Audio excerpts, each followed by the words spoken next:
Every breath you take right now happens because your ancestors mastered skills that would leave modern humans completely helpless within days. While you're sitting comfortably reading these words on a device that connects you to billions of people instantly, there once lived humans who survived using nothing but their minds, their hands, and knowledge passed down through countless generations. These weren't primitive beings stumbling through existence, they were master survivors whose daily expertise puts our modern skill sets to shame. Forget everything you've been told about cavemen. The humans who dominated this planet for hundreds of thousands of years before cities existed possessed abilities that seem almost supernatural today. They could track animals across miles of terrain using footprints invisible to our eyes. They identified edible plants from poisonous ones with perfect accuracy. They created fire from nothing but stones and dry materials. They navigated vast wilderness areas without compasses, maps, or any modern technology whatsoever. But here's what will shock you most: their daily existence was far richer, more complex, and arguably more fulfilling than the repetitive routines most of us follow today. While we spend hours staring at screens, they spent their time mastering dozens of survival skills, building deep community bonds, and developing an intimate connection with the natural world that we've completely lost. For over 90% of human existence, our species thrived as nomadic hunter-gatherers. These weren't desperate people, barely clinging to life. They were sophisticated societies with intricate social systems, advanced technologies for their time, and cultural traditions that sustained them through ice ages, natural disasters, and environmental challenges that would devastate modern civilization. Their world contained zero permanent structures. No buildings, no roads, no boundaries, no stores, miners, just endless wilderness stretching in every direction. Yet within this seemingly empty landscape, they found everything needed for survival. They transformed raw nature into shelter, clothing, tools, medicine, and sustenance, using knowledge that took millennia to develop and perfect. These small bands typically consisted of 20 to 30 individuals who knew each other intimately. Sometimes multiple groups would merge temporarily, creating communities of up to 100 people. Without written laws, police forces, or government institutions, they maintained social harmony through customs, traditions, and mutual cooperation that modern societies struggle to achieve even with massive bureaucratic systems. What strikes you immediately about their lifestyle is the constant movement. These weren't people who lived somewhere and traveled occasionally. Movement was their existence. They required access to territories spanning anywhere from 7 to 500 square miles just to secure adequate resources. This meant perpetual migration across enormous landscapes, carrying every possession they owned while maintaining detailed mental maps of vast geographical areas. But this wasn't random wandering. Every journey followed carefully planned routes based on seasonal changes, animal migration patterns, water source locations, and plant ripening cycles. They possessed geographical knowledge so comprehensive and accurate that it surpasses what most modern people know about their own neighborhoods. Their minds functioned as living atlases containing detailed information about hundreds of square miles of terrain. Dawn marked the beginning of each day's survival challenge. As sunlight crested the horizon, the priority was always identical: securing sustenance. However, obtaining food required nothing like visiting a store or opening a refrigerator. It demanded a sophisticated division of labor refined through thousands of years of trial and error. Men typically focused on hunting large game animals. This wasn't recreational activity or part-time work. Hunting expeditions often lasted multiple days, taking them far from their temporary camps. They needed to understand animal behavior patterns with scientific precision, develop tracking abilities that seem impossible to modern minds, and master handcrafted weapons that required incredible skill to manufacture and use effectively. Early hunters began with basic tools like wooden clubs and stone implements. They learned to drive herds of animals off cliff edges, using the landscape itself as a weapon. Over time, they developed increasingly sophisticated spears, bows, arrows, and elaborate trap systems that demanded years of practice to use successfully. Meanwhile, women typically handled plant gathering, which involved collecting seeds, nuts, fruits, roots, eggs, insects, grubs, and small creatures. This might sound simpler than hunting, but it required encyclopedic botanical knowledge. They needed to distinguish edible plants from deadly poisonous varieties, understand seasonal ripening patterns for hundreds of different species, know complex food processing techniques to remove natural toxins, and master preservation methods for storing surplus resources during abundant periods. Recent archaeological evidence has challenged traditional assumptions about gender roles among early humans. Studies of contemporary hunter-gatherer societies reveal that women participated in hunting activities far more extensively than previously believed. Regardless of specific role divisions, the crucial point is that food procurement was a full-time occupation requiring extraordinary expertise from every group member. Tool creation consumed significant portions of their daily schedules. Early humans crafted over 100 different tool varieties using stone, bone, wood, and other natural materials. They discovered that striking flint with specific stones created fragments with razor-sharp edges perfect for cutting tasks. They learned to attach these stone blades to wooden handles, creating hand axes and specialized cutting implements. They manufactured fishing hooks, harpoons, scrapers, needles, and countless other tools, each designed for particular purposes. Creating these implements wasn't quick work. A single hand axe might require hours of careful crafting, and the knowledge of proper construction techniques had to be transmitted across generations through direct teaching and observation. Tool maintenance was equally critical because damaged or dull implements could mean the difference between successful resource procurement and starvation. Fire management represented perhaps their most crucial daily technology. Controlled flames provided warmth during cold periods, illumination after darkness fell, protection from dangerous predators, and the ability to cook raw food. Maintaining fire required constant vigilance. Someone always needed to gather combustible materials, tend the flames, and ensure the fire didn't spread uncontrollably and create hazardous conditions. They mastered which materials burned most efficiently, techniques for starting fires in wet weather conditions, and methods for preserving glowing embers during relocations to new campsites. The mastery of controlled fire fundamentally transformed how early humans allocated their daily time and energy. Cooked food was significantly easier to digest and provided superior nutrition compared to raw alternatives, which meant less time spent chewing and more time available for other essential activities. This is how your ancestors spent their days, not as primitive beings, but as master survivors whose skills we can barely comprehend today. Controlled flames revolutionized their existence by extending productive hours far beyond sunset. When darkness fell across the landscape, most animals retreated to safety, but humans gathered around glowing embers to continue their work. Archaeological discoveries reveal that these evening firelight sessions became humanity's first organized social gatherings, the birthplace of storytelling, musical expression, and spiritual ceremonies that would define our species for millennia. These weren't casual campfire chats. Evening gatherings served as universities where essential knowledge transferred between generations.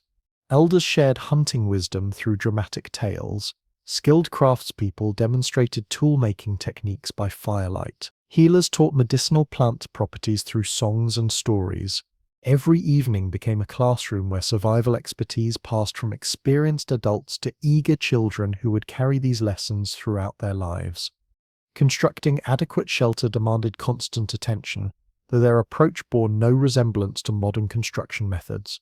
Since nomadic lifestyle required frequent relocation, they needed structures that could be erected rapidly using locally available materials. They engineered temporary windbreaks and lean-to shelters using combinations of stones, mud, tree branches, dried grasses, and salvaged animal bones. In harsh northern climates, resourceful groups learned to build protective structures from ice blocks and packed snow. Where timber was unavailable, they discovered that massive bones from deceased woolly mammoths could serve as excellent structural frameworks.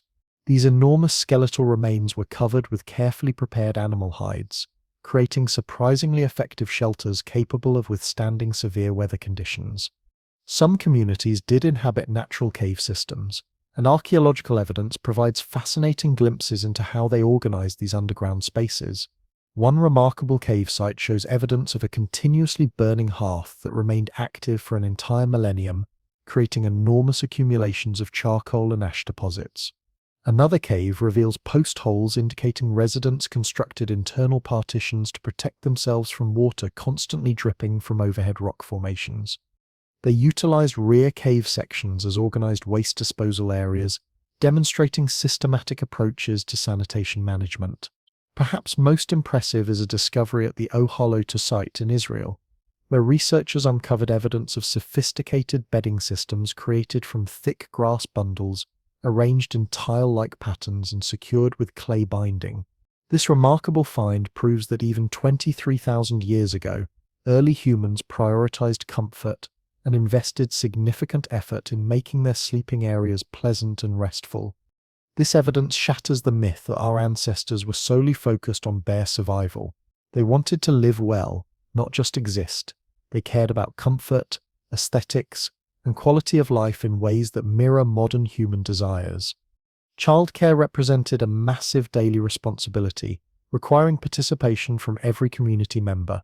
Human offspring have uniquely extended childhood periods compared to other primate species, depending on adult care and protection far longer than any other creature.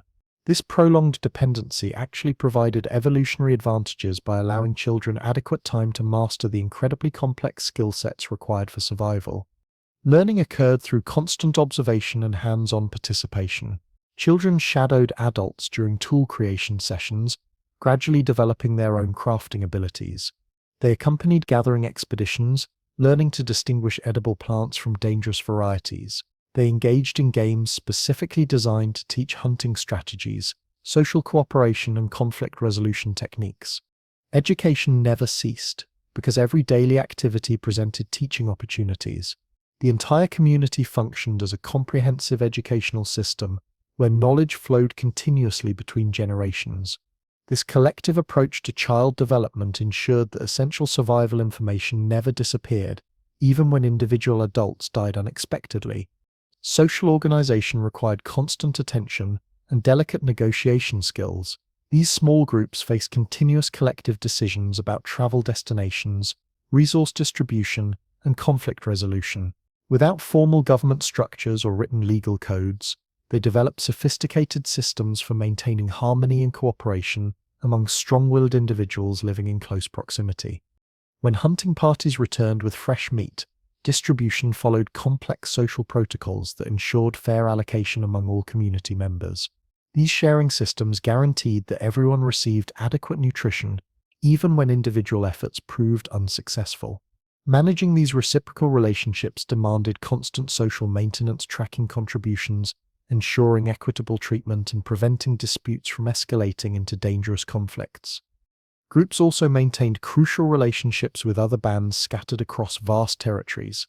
They established trade networks spanning hundreds of kilometers, exchanging specialized tools, rare materials, and essential resources unavailable in their immediate areas. Most importantly, they arranged marriages between groups to prevent genetic inbreeding that could weaken future generations. These intergroup relationships required regular diplomatic travel, skilled negotiation, and sophisticated social protocols. Leaders needed exceptional communication abilities to maintain peaceful relationships across cultural and linguistic differences that developed between separated communities. Seasonal environmental changes created dramatic variations in daily activities throughout the year. Summer months focused heavily on gathering and preserving plant foods that would sustain communities during harsh winter periods. Autumn brought intensive hunting as groups followed migrating animal herds across enormous distances. Winter presented entirely different challenges requiring modified shelter strategies, alternative food sources, and specialized survival techniques. These seasonal adaptations became critically important during Ice Age periods when massive glacial sheets covered much of the planet's surface. Early humans developed remarkable strategies for surviving extreme cold conditions, including creating sophisticated cold-weather clothing systems, constructing more substantial shelter designs, and identifying food sources that remained available year-round despite frozen conditions. Clothing production itself consumed major portions of daily schedules and required highly specialized skills developed over years of practice. Early humans mastered complex hide tanning processes, learned advanced sewing techniques using bone needles and plant fiber threads, and created specialized garment types providing protection against specific weather challenges. They manufactured boots, coats, hats, gloves, and other protective items, each requiring different materials, techniques, and construction methods.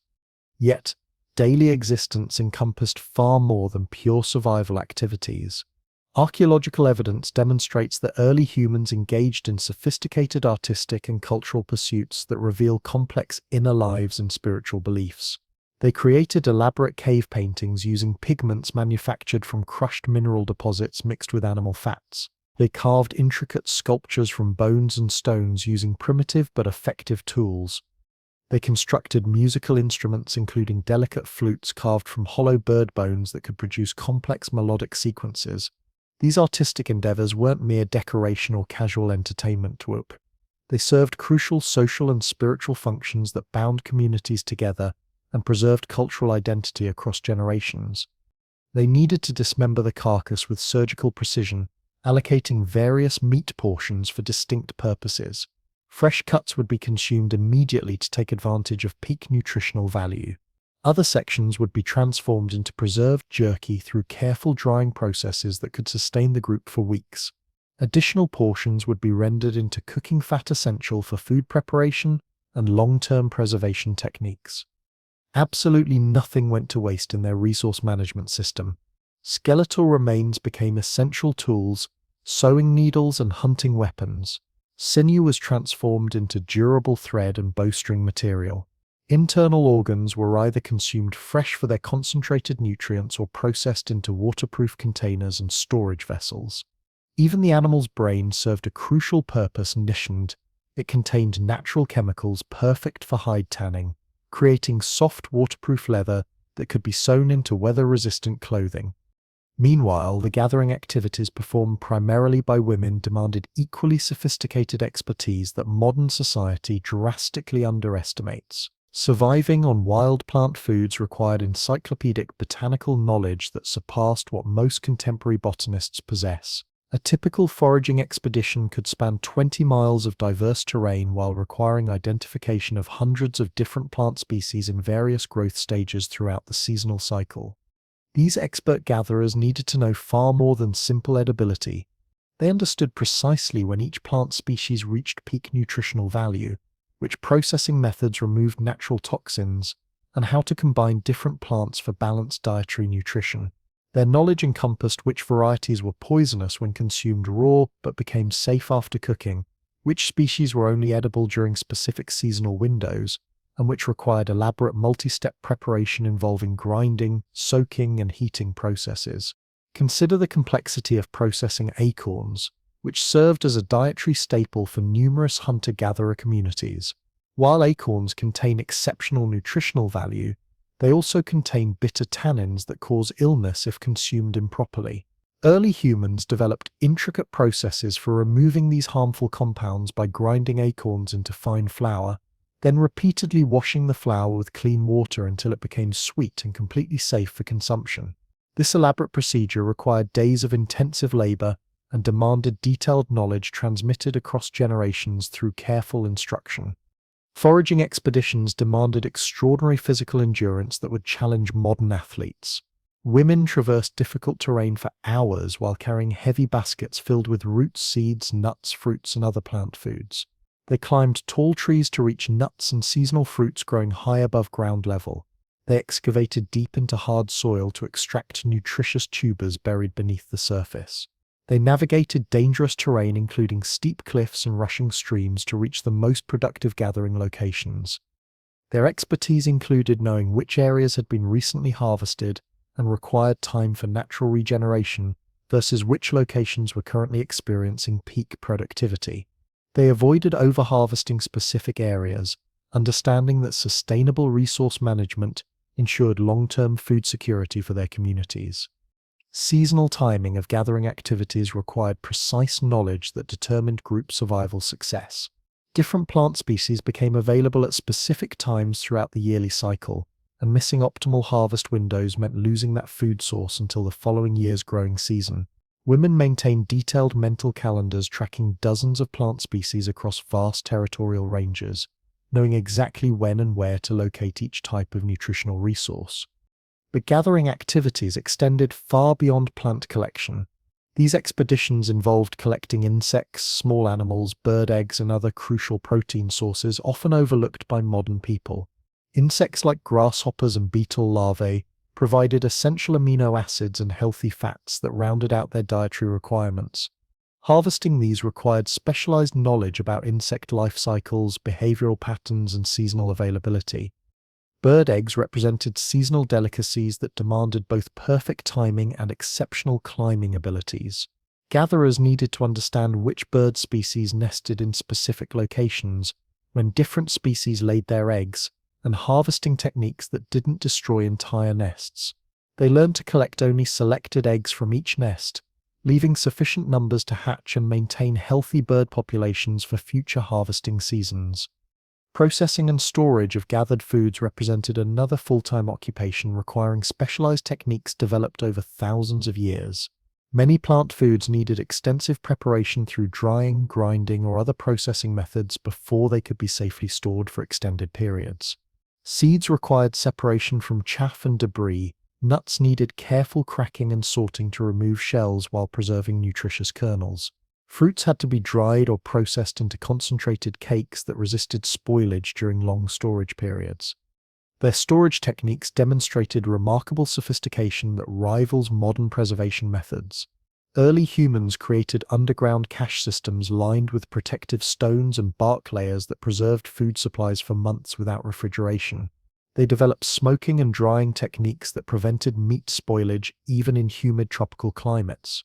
They manufactured containers from animal bladders, tree bark, and woven plant fibers, capable of storing both liquids and dry goods without contamination.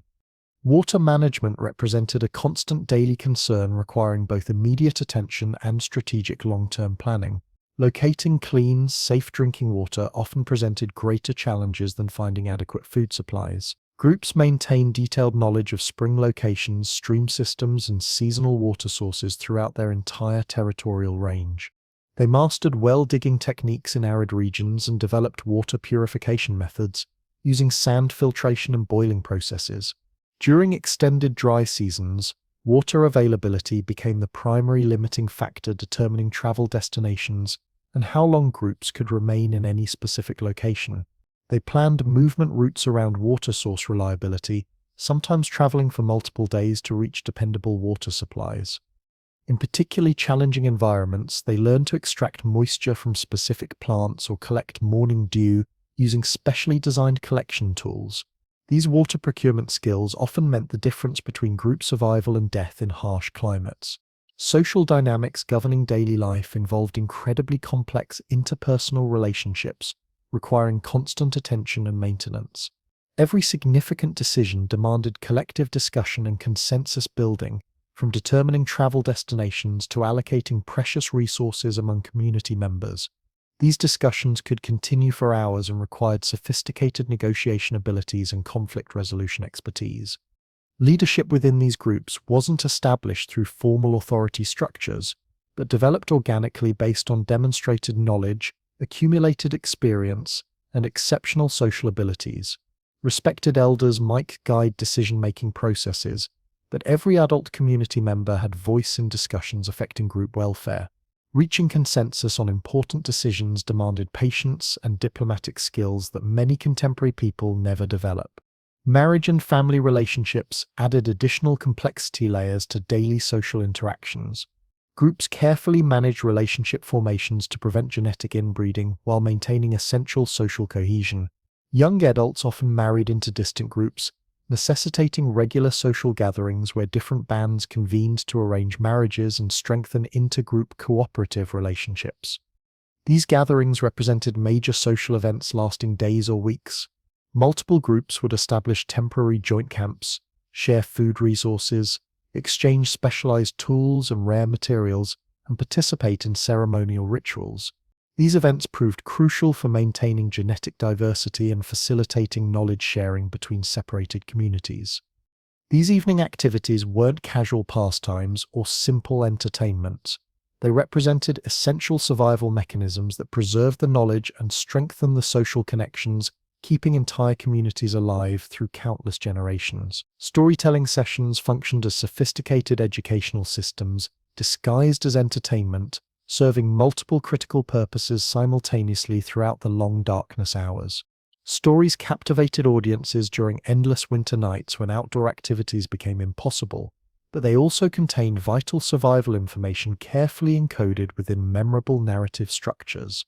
A dramatic tale describing a successful mammoth hunt would include detailed technical information about animal behavioral patterns, advanced tracking methodologies, and proven hunting strategies that could mean the difference between feast and famine.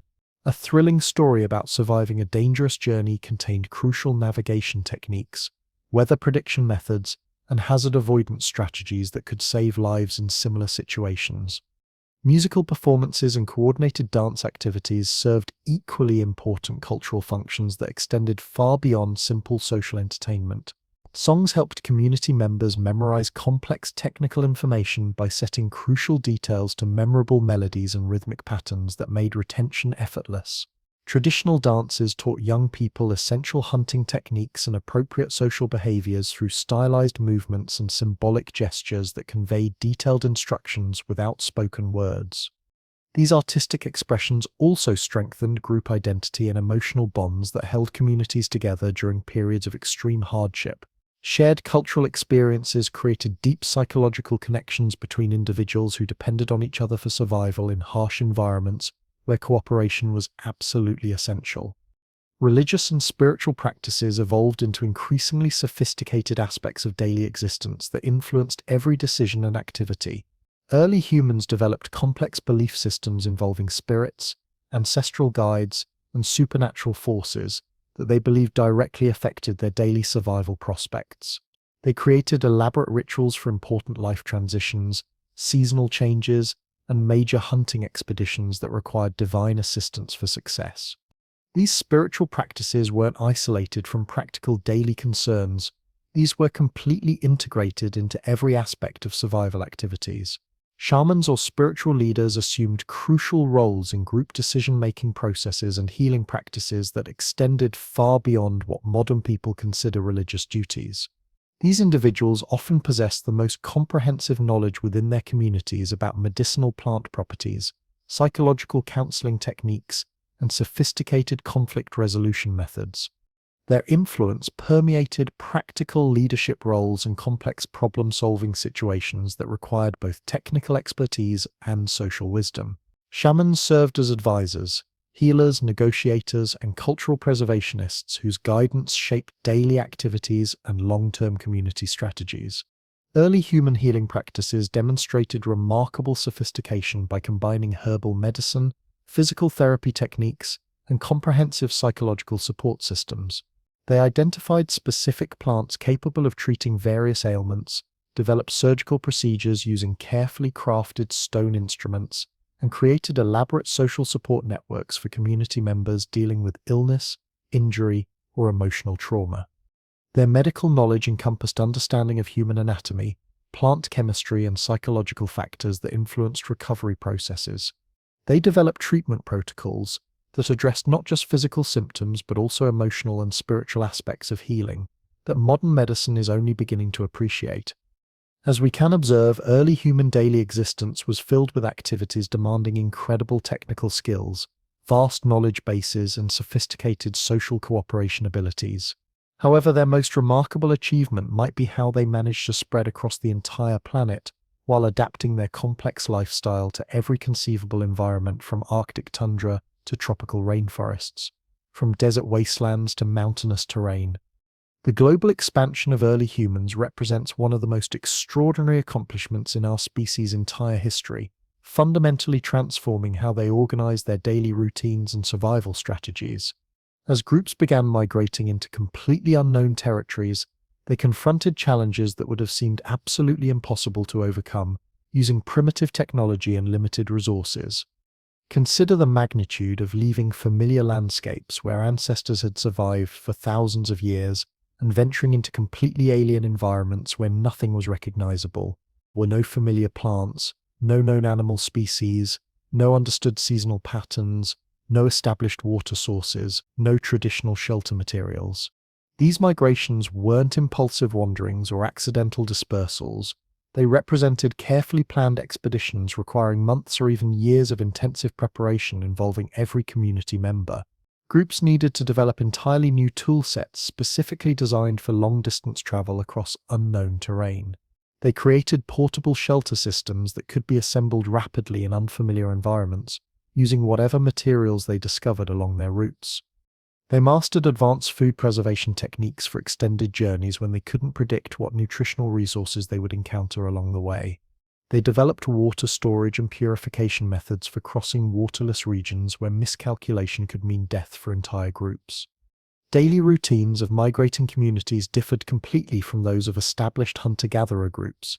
Every dawn brought new terrain to navigate, novel potential dangers to assess, and unfamiliar resources to evaluate for survival potential. Scout parties would range far ahead of main groups, spending days or weeks exploring potential routes and identifying suitable camping locations.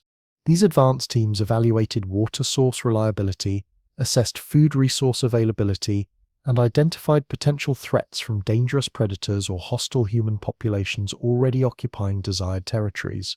They needed to gather detailed intelligence about seasonal patterns, climate variations, and resource distribution across vast unexplored regions. Navigation across enormous unknown territories required abilities that seem almost supernatural by contemporary standards. These early explorers learned to interpret landscape features like written documents, using subtle environmental clues that most modern people would never recognize or understand. They observed moss growth patterns on tree trunks to determine cardinal directions, studied celestial movements to maintain consistent headings across featureless terrain, and learned to predict weather changes days in advance by monitoring cloud formations and animal behavioral modifications. Perhaps their most remarkable achievement involved adapting their entire lifestyle to radically different environmental conditions. Groups that had spent countless generations surviving in temperate forest environments suddenly found themselves confronting Arctic conditions where ground remained permanently frozen and daylight lasted only brief hours during brutal winter months. They needed to completely reinvent their daily survival routines to remain alive. In Arctic environments, early humans developed entirely revolutionary hunting techniques focused on marine mammals and specialized Arctic land animals that required completely different skills from temperate zone hunting. They mastered seal hunting through breathing holes in thick ice, a technique demanding incredible patience, physical endurance, and precise timing. Hunters would remain motionless for hours in temperatures that could kill unprepared individuals, watching for subtle signs indicating a seal was about to surface for essential air. Ice fishing became another crucial daily activity, requiring specialized equipment and techniques unknown in warmer climates. Early Arctic inhabitants learned to identify optimal fishing locations on frozen lakes and rivers, cut access holes through massive ice layers using primitive stone tools, and create fishing equipment capable of functioning in extreme cold conditions. They developed preservation techniques utilizing natural freezers created by permanent frost conditions. Shelter construction in Arctic environments pushed human creativity and ingenuity to absolute limits.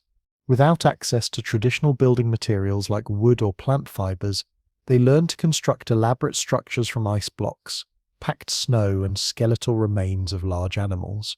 Some groups built semi-permanent winter settlements using frameworks made from mammoth bones covered with multiple layers of carefully prepared animal hides. However, Arctic environments also provided unique survival opportunities unavailable in warmer climates. Extreme cold created natural refrigeration systems allowing groups to store meat for extended periods without spoilage concerns. Successful mammoth hunts could provide nutritional resources for entire communities for months, fundamentally altering daily life rhythms from constant food searching to more specialized seasonal activity patterns. Desert inhabitants mastered the art of timing their activities during cooler morning and evening periods, while seeking protective shelter throughout the scorching midday heat that could prove fatal to unprepared individuals. Their entire daily schedule revolved around sophisticated body temperature management strategies and precious water conservation techniques developed through generations of trial and potentially deadly error. Locating water in harsh desert environments demanded specialized knowledge and survival techniques that required generations to develop and perfect through accumulated wisdom. Early desert communities learned to interpret subtle landscape indicators that revealed underground water sources invisible to inexperienced eyes. They developed innovative techniques for extracting essential moisture from drought-resistant plants and mastered methods for collecting morning dew using specially designed collection systems. Some resourceful groups learned to follow animal tracking patterns, leading to hidden water sources that would remain completely invisible to untrained observers. These tracking skills required understanding animal behavior, recognizing subtle trail signs, and predicting where creatures would seek water during different seasonal conditions. Desert peoples evolved specialized tool technology designed to meet unique environmental demands that differed dramatically from temperate climate requirements. They created sophisticated digging implements capable of reaching underground water sources and accessing deep plant root systems that stored precious moisture.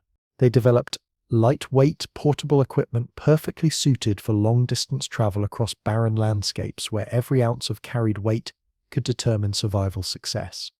Water storage and transportation became absolutely crucial technologies requiring innovative container designs and advanced preservation techniques. They manufactured water containers from animal bladders, plant materials, and other organic substances capable of preventing evaporation during extended desert crossings. However, the most fascinating aspect of these environmental adaptations was the remarkable speed with which early human groups could completely modify their entire lifestyle systems. Archaeological evidence demonstrates that some communities could adapt to totally different environments within just a few generations, developing revolutionary technologies, modified social practices, and completely restructured daily routines perfectly suited to their new environmental homes. This extraordinary adaptability required sophisticated social learning systems capable of rapidly incorporating and spreading new innovations throughout entire communities. When any group member discovered a breakthrough technique or revolutionary technology, it needed immediate communication to everyone else, and careful preservation for future generations who would depend on this knowledge for survival. Daily existence included constant teaching and learning activities where innovations were demonstrated, practiced extensively, and refined through collaborative experimentation. Knowledge sharing wasn't a casual activity, but an essential survival mechanism that ensured crucial information never disappeared with individual deaths. Cultural exchange between different groups became increasingly important as humans spread across diverse environmental zones worldwide. Groups living in distinct environments developed specialized technologies and accumulated knowledge that proved valuable to communities facing different survival challenges. Coastal peoples developed advanced fishing techniques and sophisticated marine hunting skills unavailable to inland groups. Mountain communities became experts at navigating treacherous terrain and exploiting high-altitude resources that required specialized knowledge and equipment. Forest peoples developed comprehensive plant expertise and woodland hunting abilities that could sustain communities in densely forested environments. These specialized knowledge systems led to increased trade relationships and cultural exchange between widely separated groups. Daily routines began incorporating regular interactions with peoples from different environmental zones who brought valuable knowledge, innovative tools, and essential resources unavailable locally. Trading expeditions evolved into major community events involving travel across hundreds of miles and complex negotiations with multiple different groups, speaking various languages and following distinct cultural practices. These journeys required extensive planning, diplomatic skills, and detailed knowledge of trade routes spanning vast continental distances. The development of extensive trade networks fundamentally transformed how early humans organized their daily activities and community priorities. Instead of every group needing complete self-sufficiency in all survival areas, specialization became practical and economically beneficial. Some communities could focus intensively on developing particular technologies or exploiting specific environmental resources, while knowing they could exchange their surplus production for other essential necessities. This emerging specialization led to the development of expert craftspeople, who could dedicate significant portions of their daily schedules to perfecting specific technical skills, rather than dividing attention among multiple survival activities. Master toolmakers could invest days crafting single high-quality implements with superior performance characteristics. Expert hide processors could focus exclusively on creating superior clothing and containers with enhanced durability and functionality. Skilled hunters could develop advanced techniques, making them far more effective than casual practitioners who divided their attention among multiple activities. The social implications of increased specialization and expanding trade relationships proved profound and far-reaching. Daily existence began including more complex negotiation activities and sophisticated relationship management responsibilities that required diplomatic skills previously unnecessary in isolated communities. Groups needed to maintain trading partnerships across enormous distances while remembering complex exchange rates, tracking accumulated obligations, and coordinating timing for seasonal trading gatherings that brought together multiple communities from vast geographical areas. Seasonal trading gatherings evolved into major cultural events, bringing together hundreds of participants from dozens of different groups representing diverse environmental adaptations and specialized knowledge systems. These massive gatherings required extensive advanced planning and coordination involving groups traveling for weeks to reach designated meeting locations. Daily routines during these gatherings involved intensive social activities including elaborate feast preparation, ceremonial performances, marriage negotiations between different groups, and comprehensive knowledge-sharing sessions where innovations and techniques spread rapidly between communities.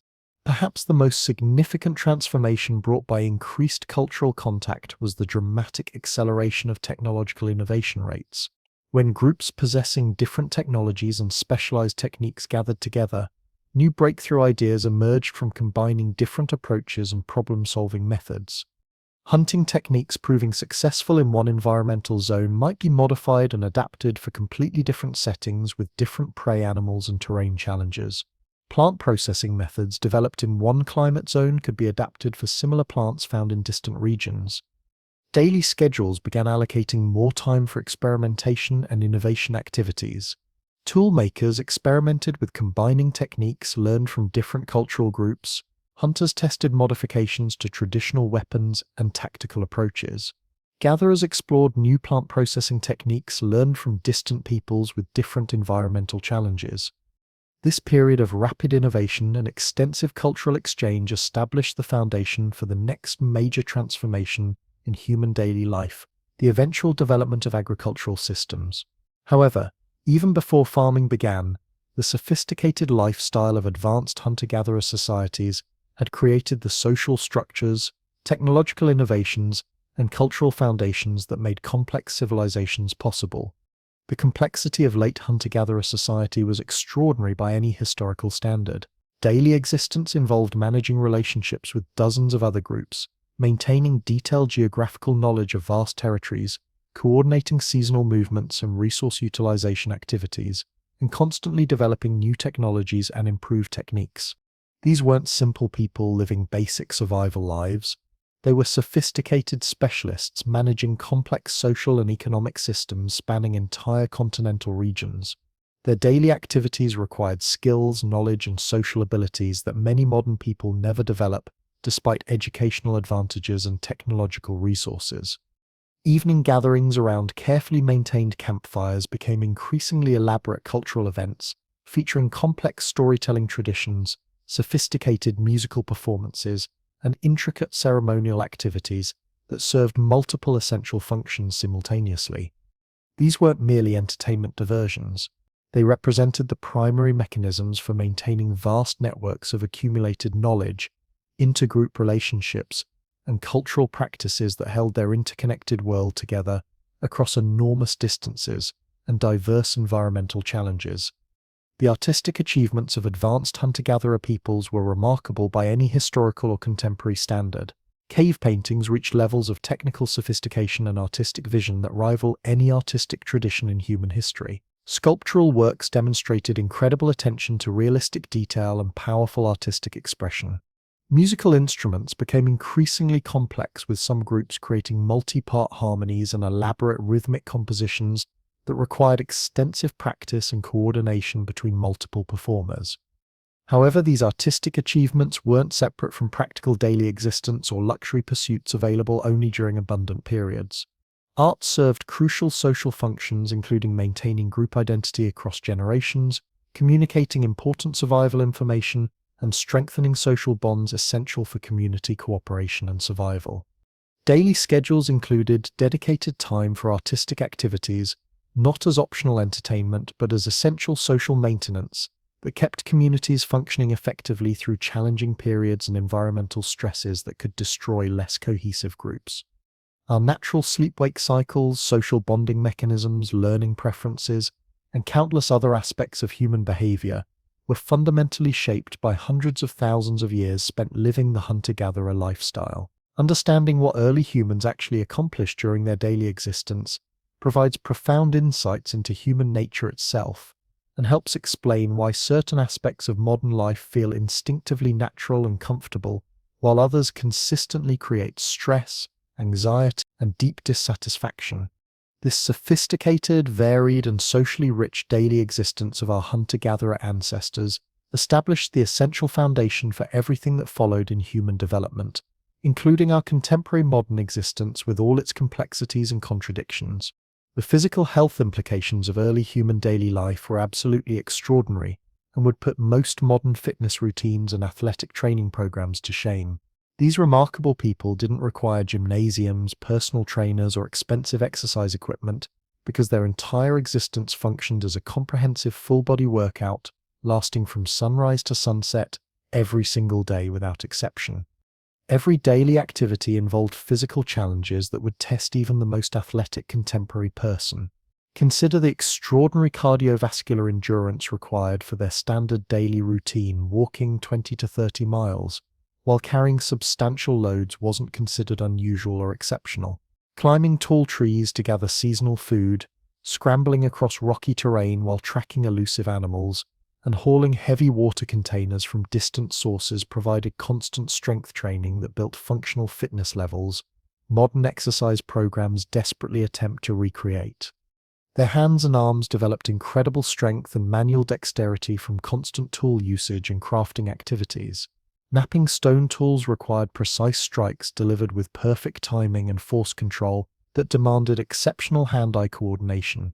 Drawing powerful bowstrings capable of delivering arrows with sufficient force to bring down massive animals required upper body strength that few contemporary people could match. Processing animal hides through hours of intensive scraping and stretching built grip strength and forearm power that would be considered remarkable by today's fitness standards. These weren't occasional workout sessions, but daily activities essential for survival that created bodies capable of extraordinary physical performance. Perhaps most impressive was their sensory development that surpassed modern human capabilities in almost every measurable way. Living in environments where missing a subtle sound or overlooking a crucial track could mean death or starvation, early humans developed sensory awareness that seems almost superhuman by contemporary standards. They could identify individual animals from their footprint patterns and determine the age, health status, and behavioral state of potential prey from subtle environmental signs invisible to untrained observers. They detected approaching weather changes hours before they became obvious to others, reading atmospheric pressure shifts, wind pattern modifications, and animal behavior changes that provided early warning systems. Their night vision capabilities far exceeded modern human abilities because they lived entirely without artificial illumination. Eyes adapted to firelight and natural starlight could navigate effectively in conditions that would leave contemporary people completely helpless and disoriented. They moved silently through dense forests in near-total darkness, following trails that remained invisible to untrained eyes while avoiding dangerous obstacles and predators. The medical knowledge possessed by early human communities was surprisingly sophisticated and formed crucial components of daily healthcare maintenance routines. They identified specific plants capable of treating everything from minor cuts and bruises to serious infections and internal ailments. Some groups developed surgical techniques using obsidian blades that were actually sharper than modern steel scalpels and could perform procedures with remarkable precision. They understood bone-setting procedures, wound treatment protocols, and even primitive dental care techniques that prevented serious oral health problems. Their pharmacological knowledge encompassed hundreds of medicinal plants and their proper preparation methods, dosages, and potential side effects. Daily healthcare wasn't limited to treating injuries and illnesses after they occurred. Early humans developed comprehensive preventive practices that maintained their community's health at levels that would impress many modern populations. Their diet was incredibly diverse and nutritionally complete, providing all essential nutrients without processed foods or supplements. Regular intensive physical activity maintained strong cardiovascular systems and dense bone structure throughout their lives. Living in small groups with limited contact with outside populations reduced exposure to infectious diseases that devastated larger settlements. However, they also confronted health challenges that modern people rarely encounter. Injuries that would be minor inconveniences today could become life-threatening when medical help was hundreds of miles away. A broken leg could mean death if it prevented someone from keeping pace with the group during essential migrations. Dental problems were particularly serious because they could prevent proper nutrition and lead to systemic health failures. The social support systems for managing illness and injury were remarkably sophisticated and comprehensive.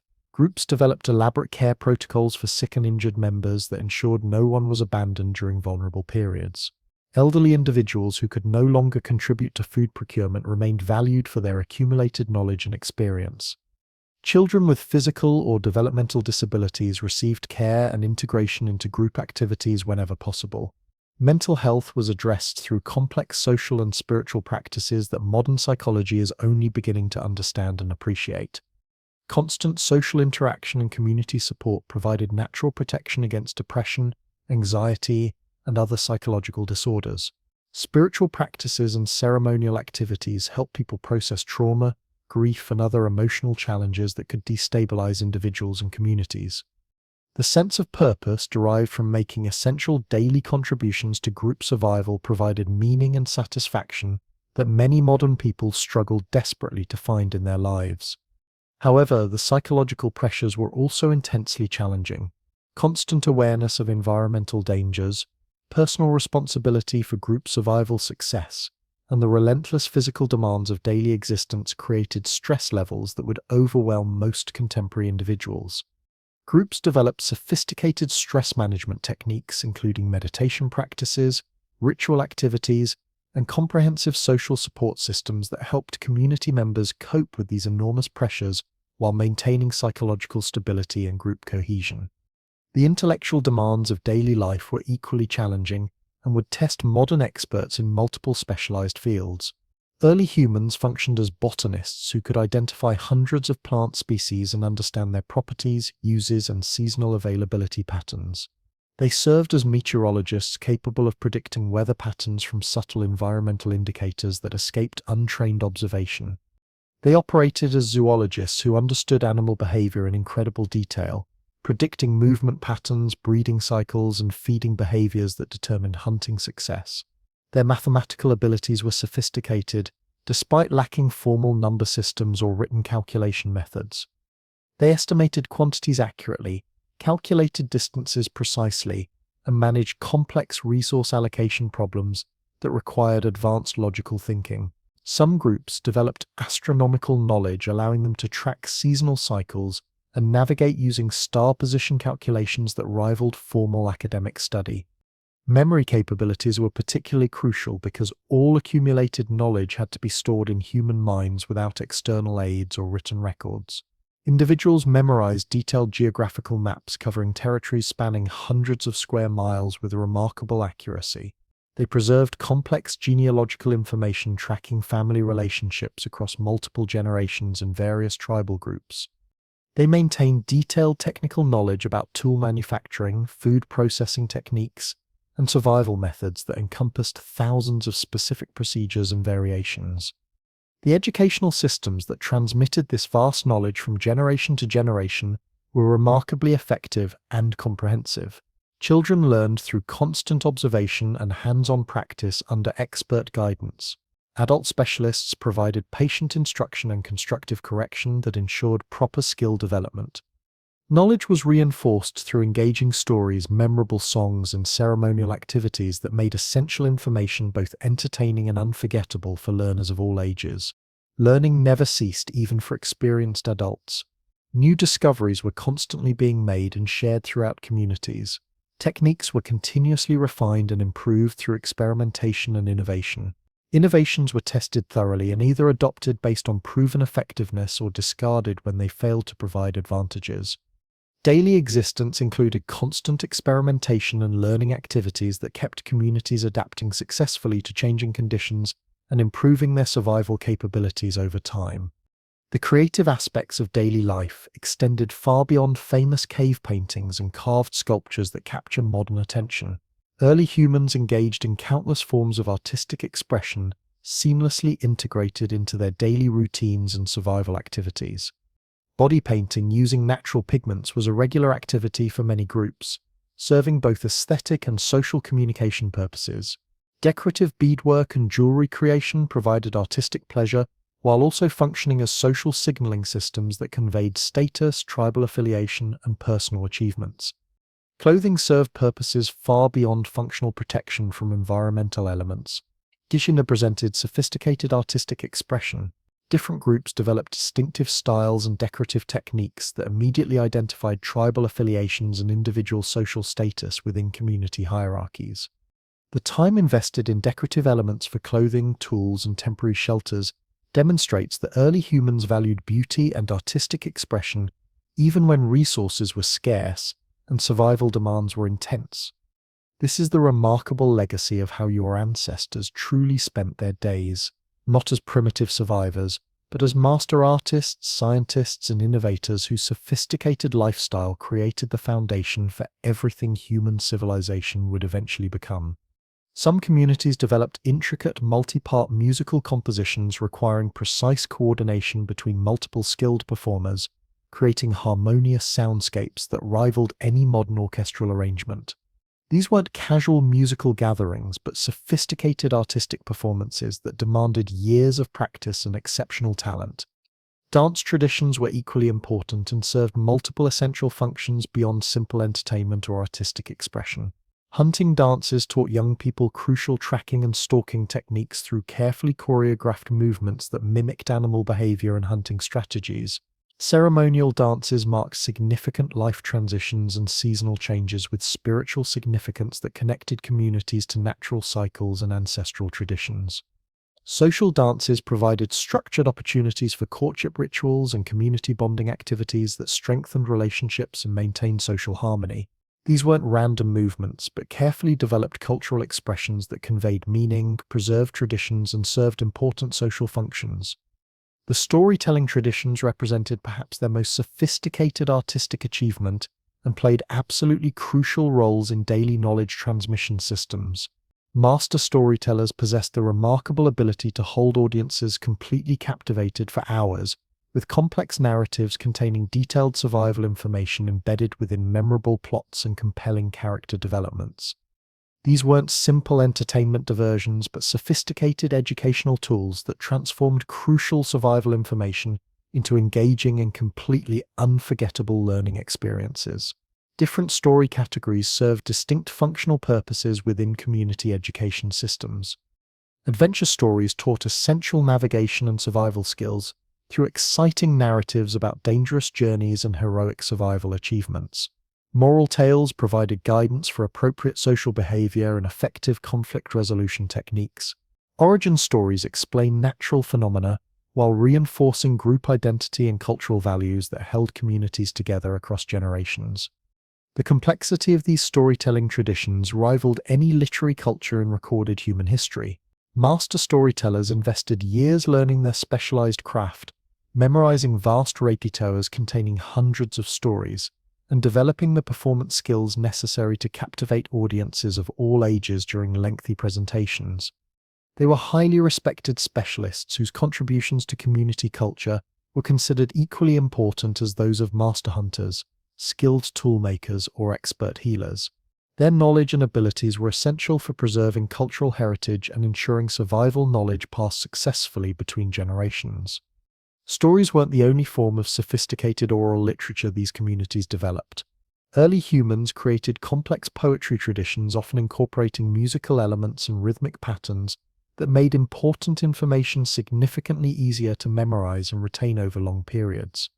They developed elaborate genealogical recitations that preserved detailed family histories spanning many generations and multiple tribal connections.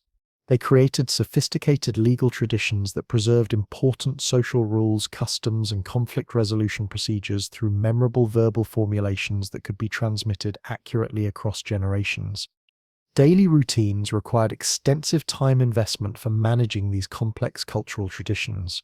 Master practitioners dedicated hours each day practicing their specialized skills, teaching dedicated apprentices, and performing for their communities during evening gatherings and special ceremonial occasions. However, everyone in the group participated in cultural activities to some degree, contributing to an incredibly rich artistic and intellectual life that was far more sophisticated than most contemporary people realize or appreciate. The environmental knowledge possessed by early human communities was incredibly detailed and scientifically precise. They understood complex ecological relationships that modern environmental scientists are only beginning to fully appreciate and comprehend.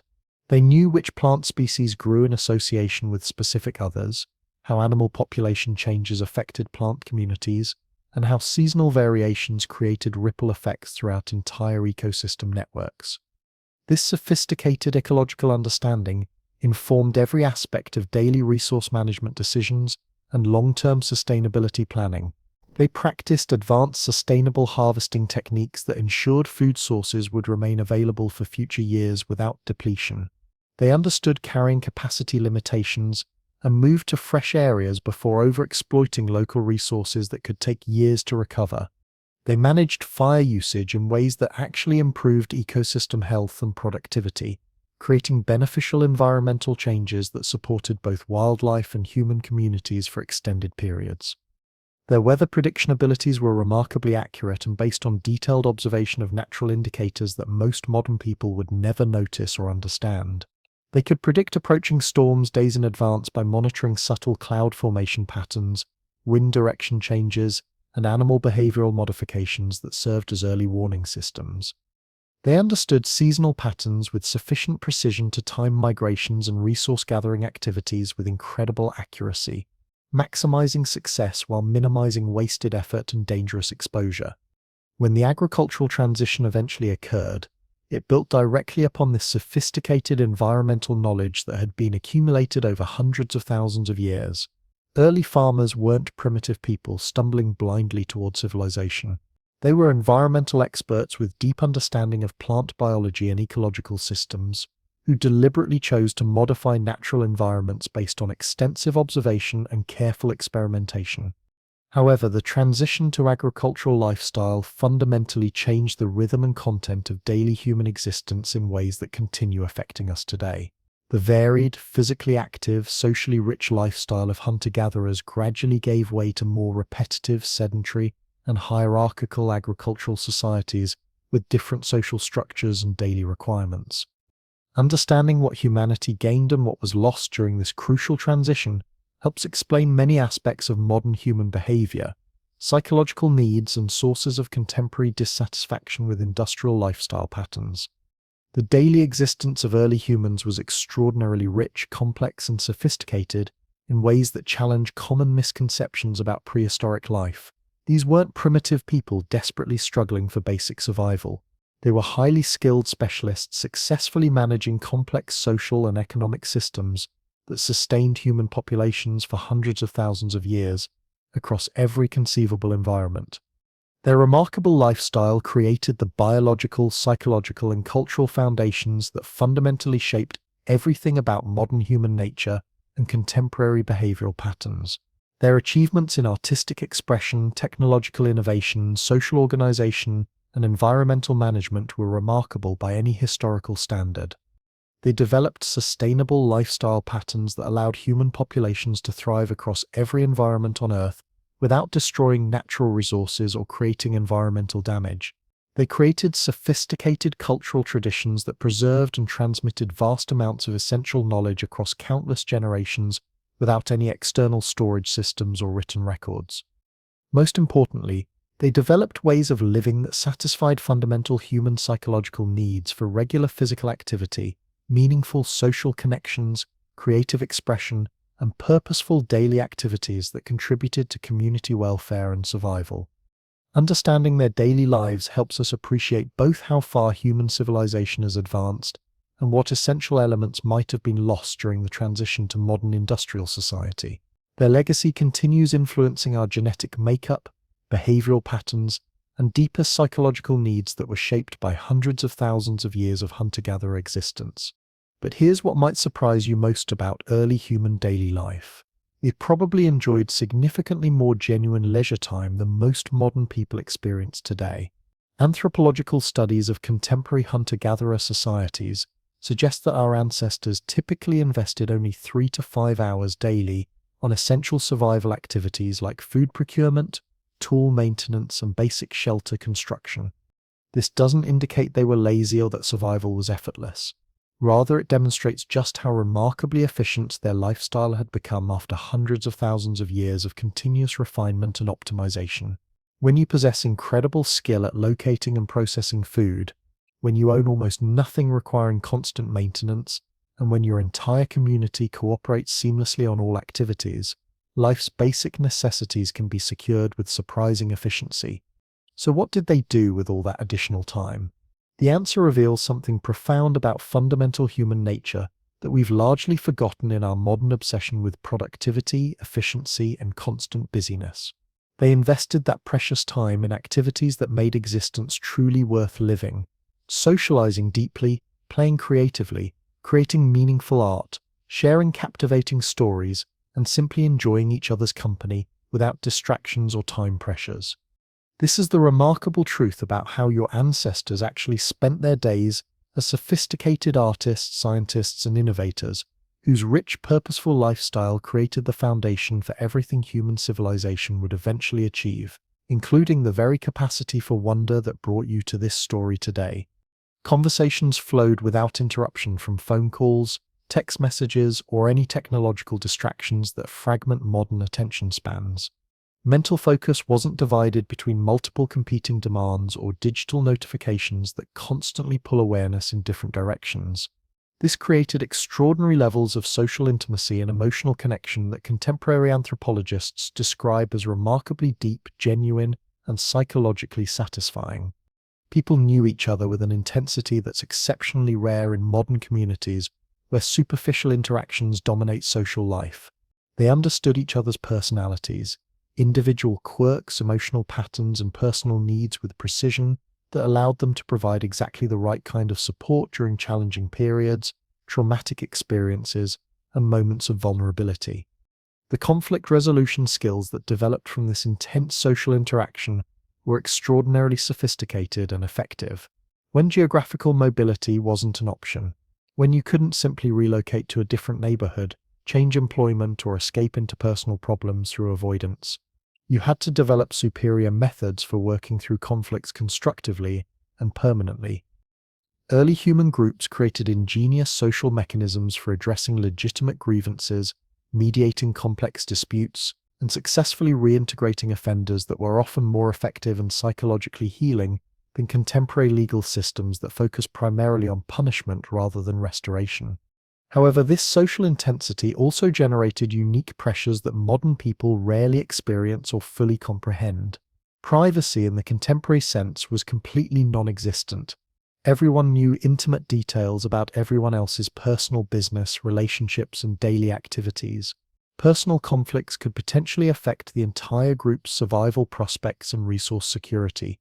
Social pressure to conform to established group norms was enormous because being expelled from the community was often equivalent to a death sentence in harsh wilderness environments, where individual survival was nearly impossible. Some individuals struggled significantly with these intense social pressures and developed coping strategies that reveal remarkable psychological sophistication and adaptive flexibility. Groups created specialized roles for people who didn't fit standard social patterns or conventional behavioral expectations. Certain individuals became dedicated shamans, healers, or spiritual leaders who operated somewhat outside normal social structures while serving essential community functions. Others became professional traders or messengers who spent substantial time traveling between distant groups rather than living in constant close proximity with the same individuals. The seasonal rhythms governing their lifestyle created natural breaks that helped manage social tensions and prevented psychological burnout from excessive interpersonal intensity. During certain times throughout the yearly cycle, large groups would divide into smaller family units that provided increased privacy, personal autonomy, and emotional breathing space. During other seasonal periods, multiple separate groups would reunite for massive gatherings that provided fresh social stimulation, cultural exchange opportunities, and exciting interpersonal dynamics that recharge community spirits. These seasonal gatherings were truly extraordinary events that could involve hundreds of participants from dozens of different communities and continue for weeks of intensive social activity. Consider the incredible excitement of reuniting with people you hadn't seen for months, hearing fascinating news from distant territories, and participating in elaborate celebrations and ceremonies that occurred only once or twice per year. These events provided the kind of intense social stimulation and comprehensive cultural exchange that could psychologically sustain people through quieter periods of smaller group living, when social options were more limited. The food preparation and consumption practices during these gatherings reveal another fascinating dimension of early human daily life that challenges assumptions about primitive cooking methods. They were sophisticated culinary artists who understood nutrition, flavor combinations, and food presentation techniques in ways that would genuinely impress contemporary professional chefs.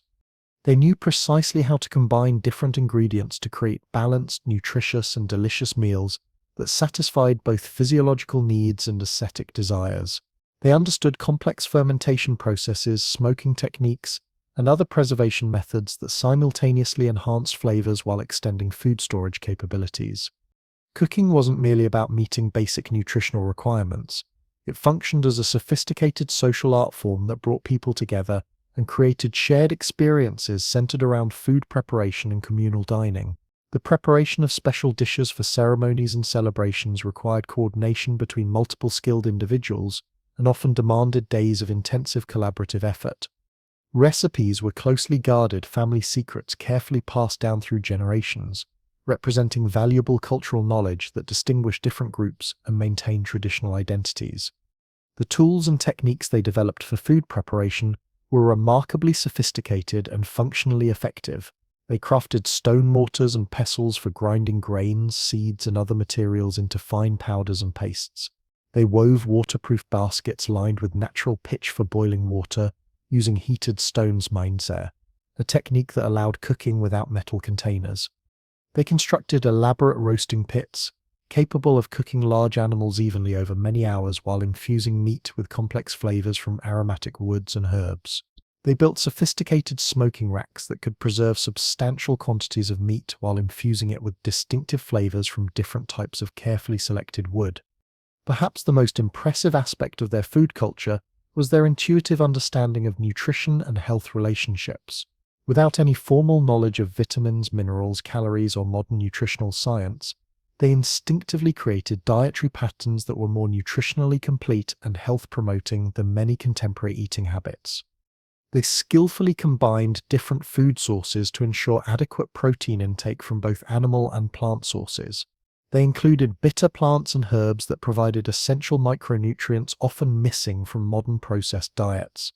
They varied their eating patterns seasonally to take advantage of different nutritional profiles available during various times throughout the yearly cycle. Medicinal use of foods was seamlessly integrated into their daily eating patterns without artificial separation between nutrition and healthcare. Certain plants were consumed not just for basic nutrition, but specifically for their therapeutic properties that promoted health and prevented illness. Teas brewed from various leaves, roots, and bark provided preventive healthcare that maintained better health than would have been possible without these natural medicines. They understood which foods helped with specific ailments and incorporated therapeutic eating into their daily routines. The dental health of early humans was actually remarkably good, despite having no modern dental care, toothbrushes, or fluoride treatments. Their natural diet, consisting entirely of unprocessed foods, required significant chewing that naturally cleaned teeth and maintained healthy gums through regular exercise. The complete absence of refined sugars and processed carbohydrates prevented most tooth decay that plagues modern populations. Like when dental problems did occasionally occur, they possessed plant-based treatments that could effectively reduce pain and fight bacterial infections.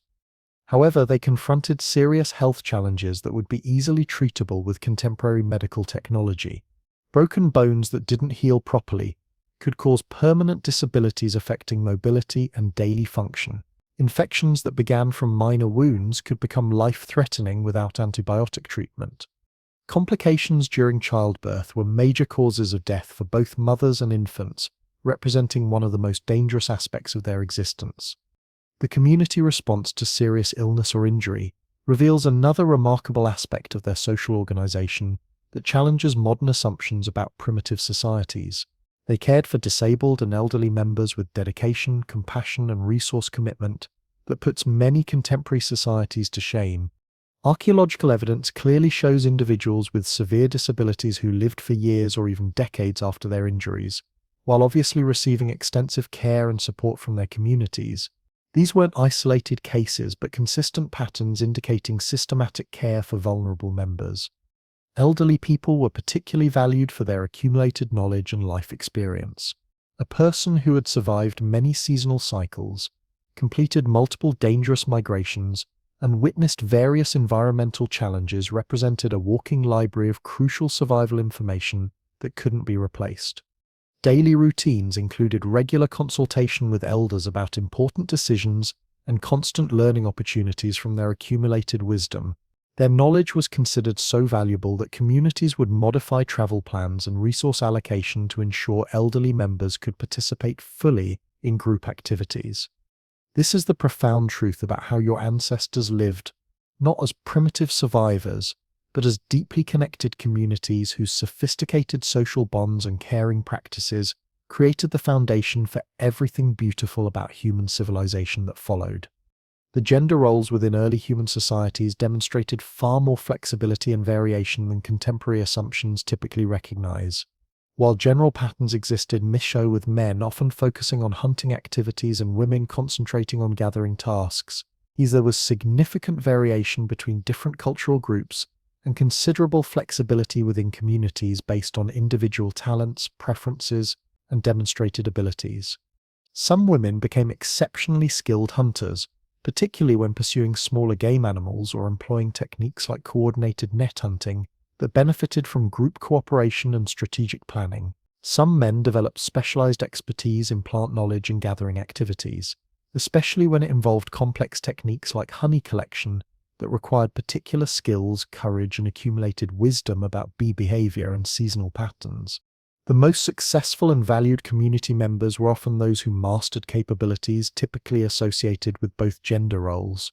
A person who could hunt effectively, while also identifying medicinal plants, represented double value to their community.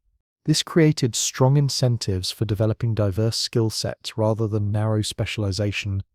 Leadership structures in early human groups were remarkably egalitarian and flexible compared to most later human societies with rigid hierarchical systems.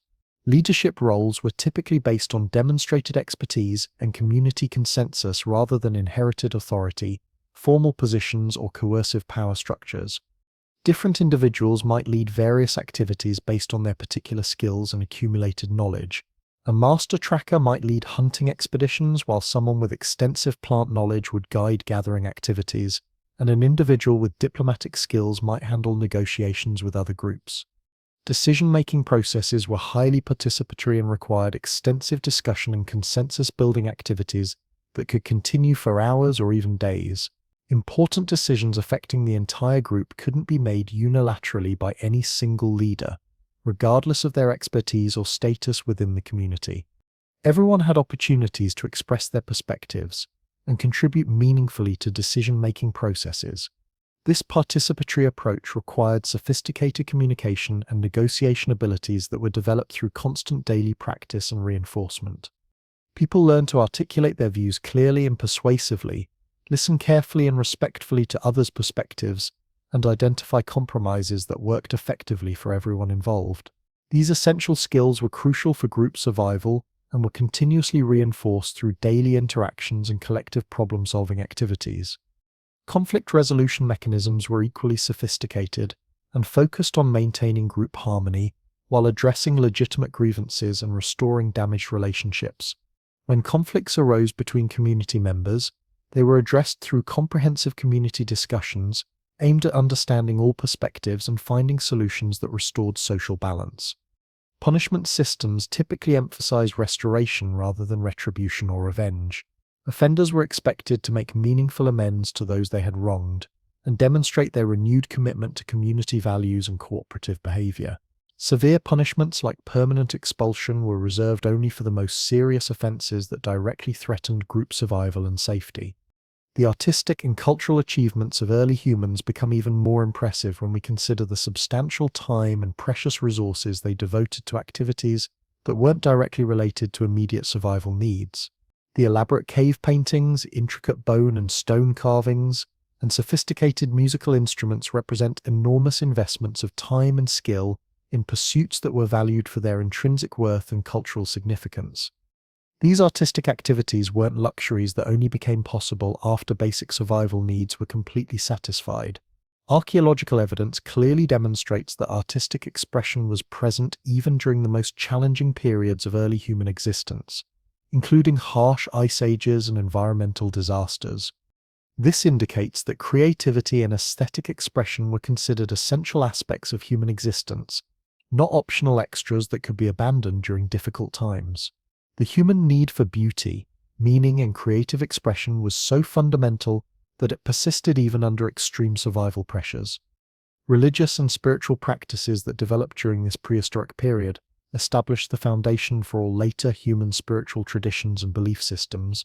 Early humans developed sophisticated concepts of sacred space, ritual time, and spiritual practices that connected them to forces larger than immediate material concerns and daily survival challenges.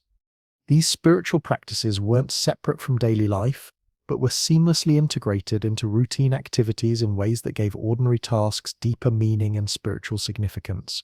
Hunting expeditions began with elaborate ceremonies that honored the animals being sought and asked for spiritual assistance in the hunt. Gathering activities included respectful rituals that showed gratitude for the plants being harvested and ensured sustainable relationships with natural resources. Tool-making involved spiritual practices that blessed the implements being created and honored the materials being transformed into useful objects. The development of these spiritual practices reveals something profound about fundamental human nature.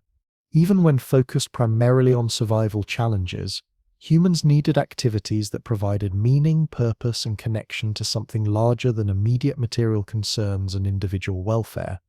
This spiritual dimension of daily life may have been crucial for psychological well-being and group cohesion during periods of extreme hardship and uncertainty. However, the most remarkable aspect of early human daily life may be how it created the psychological, social, and cultural foundations that made all later human achievements possible. The cooperation skills, communication abilities, problem-solving techniques, and cultural transmission mechanisms developed during this period provided the essential foundation for everything that followed in human development. The transition to agricultural societies and eventually to complex civilizations built directly upon the sophisticated social and cultural achievements of hunter-gatherer communities. The organizational skills, leadership techniques, and knowledge preservation systems developed during hundreds of thousands of years of hunter-gatherer existence made possible the rapid cultural development that characterized later human history. Understanding what early humans actually accomplished during their daily lives provides crucial insights into human nature itself and helps explain both our species' greatest achievements and our most persistent contemporary problems. The lifestyle patterns that shaped human psychology for hundreds of thousands of years created fundamental needs and preferences that modern industrial life often fails to satisfy adequately. The physical activity requirements, social connection needs, and desire for meaningful work that characterized early human daily existence remain important aspects of human well-being and psychological health. Many modern health problems, social issues, and sources of personal dissatisfaction can be understood as consequences of lifestyle patterns that conflict with these deeply ingrained human needs shaped by evolutionary history. Early human daily life also reveals human capabilities and potentials that modern existence rarely allows us to develop fully or even recognize. The extraordinary sensory awareness, remarkable physical capabilities, sophisticated social skills, and comprehensive environmental knowledge that were routine aspects of early human existence represent human potentials that most contemporary people never realize or explore. The story of what early humans actually accomplished during their daily lives ultimately reveals that our ancestors were remarkable people who created sophisticated lifestyle patterns that successfully sustained human populations across every conceivable environment on Earth for hundreds of thousands of years. Their extraordinary achievements in technology development, social organization, artistic expression, and environmental management laid the essential foundation for everything that followed in human history, including our modern civilization with all its benefits and challenges. Their daily lives were far richer, more complex, and more psychologically satisfying than most people realize or imagine. They developed ways of living that satisfied fundamental human needs while creating the cultural and social foundations that made complex civilization possible. Understanding their remarkable achievements helps us appreciate both how far human civilization has advanced and what valuable lessons we might learn from their extraordinary legacy of sustainable living, social cooperation, and meaningful daily existence. The intimate knowledge that early humans possessed about their environment would astound any modern scientist, naturalist, or environmental expert. They didn't simply know where to find food resources. They understood the intricate relationships between every living organism in their territory, with scientific precision that took modern ecology centuries to rediscover and document. They could predict which plants would be ready for harvest weeks in advance based on subtle environmental cues that most contemporary people would never notice or understand. This environmental mastery extended to weather prediction capabilities that would genuinely impress professional meteorologists today. By carefully observing cloud formations, wind patterns, animal behavior changes, and plant responses to atmospheric conditions, they could forecast weather changes days or even weeks ahead with remarkable accuracy. A subtle shift in bird flight patterns, changes in how leaves moved on trees, or modifications in insect activity could tell them when major storms were approaching or when important seasonal transitions were beginning. This is the profound truth about your ancestors. They weren't primitive cave dwellers, but sophisticated environmental scientists whose daily mastery of natural systems created the foundation for human civilization and our continued survival on this planet. However, the most extraordinary navigation abilities involved interpreting subtle environmental indicators that provided directional guidance even when major geographical landmarks remained invisible or unavailable. The specific patterns of moss growth on tree bark, distinctive snow accumulation formations, prevailing wind direction signatures, and even behavioral patterns of migrating wildlife populations all supplied navigational information to those who possessed the knowledge to decode these natural signals accurately. These remarkable navigation capabilities were cultivated through decades of intensive practice and careful observation, beginning during early childhood when young community members would accompany experienced adults on shorter expeditions and gradually master the recognition and interpretation of environmental signs that functioned as living compass systems. By reaching full adulthood, skilled navigators could maintain precise directional accuracy even during completely overcast weather conditions, when celestial navigation wasn't possible, and in totally unfamiliar territories where recognizable landmarks provided no helpful guidance whatsoever. The complex social dynamics governing migration periods created unique leadership challenges that demanded specialized management abilities and innovative conflict resolution approaches. The psychological stress of extended travel, persistent uncertainty about final destinations, and enforced close proximity during physically demanding conditions could generate serious tensions that threatened essential group unity and cooperation. Leaders needed to skillfully manage these intense social pressures while simultaneously making critical decisions about optimal routes, precise timing, and strategic resource distribution that could determine group survival success. Decision-making processes during migration periods required rapid consensus-building capabilities under significant pressure. When traveling groups encountered unexpected obstacles like dangerous flooding rivers or completely blocked mountain passes, they needed to quickly evaluate alternative options and select new strategic approaches. These crucial decisions affected everyone's immediate safety and long-term survival prospects, yet couldn't be made through unilateral leadership authority. However, they often couldn't wait for the extended discussion and careful deliberation that characterized normal decision-making processes in settled conditions. Communication systems that evolved to handle these challenging situations were remarkably efficient and enabled groups to make complex collective decisions rapidly, even under extremely stressful circumstances. Sophisticated hand signal vocabularies, distinctive vocal call patterns, and other nonverbal communication methods allowed essential information to be transmitted quickly across entire traveling groups without alerting dangerous predators or potentially hostile human populations to their presence and location. Migration periods also provided extraordinary opportunities for cultural exchange and technological innovation that wouldn't have been possible under more settled living conditions. Traveling groups would encounter completely new environmental zones that required different survival techniques and specialized technologies. They would make contact with other human communities possessing different accumulated knowledge bases and unique skill sets. These encounters frequently led to rapid innovation bursts and intensive cultural exchange activities that benefited all participating groups significantly. Technological innovations that emerged from migration challenges often represented remarkably creative solutions to specific practical problems. Portable shelter systems that could be assembled quickly across various terrain types using locally available materials. Lightweight water storage containers that remain durable enough for extended long-distance transport across harsh conditions. Multifunctional tools that could serve numerous purposes while reducing the total weight of essential equipment that needed to be carried throughout arduous journeys. Some innovations proved so effective that they spread rapidly between different groups and became standard technologies across vast continental regions.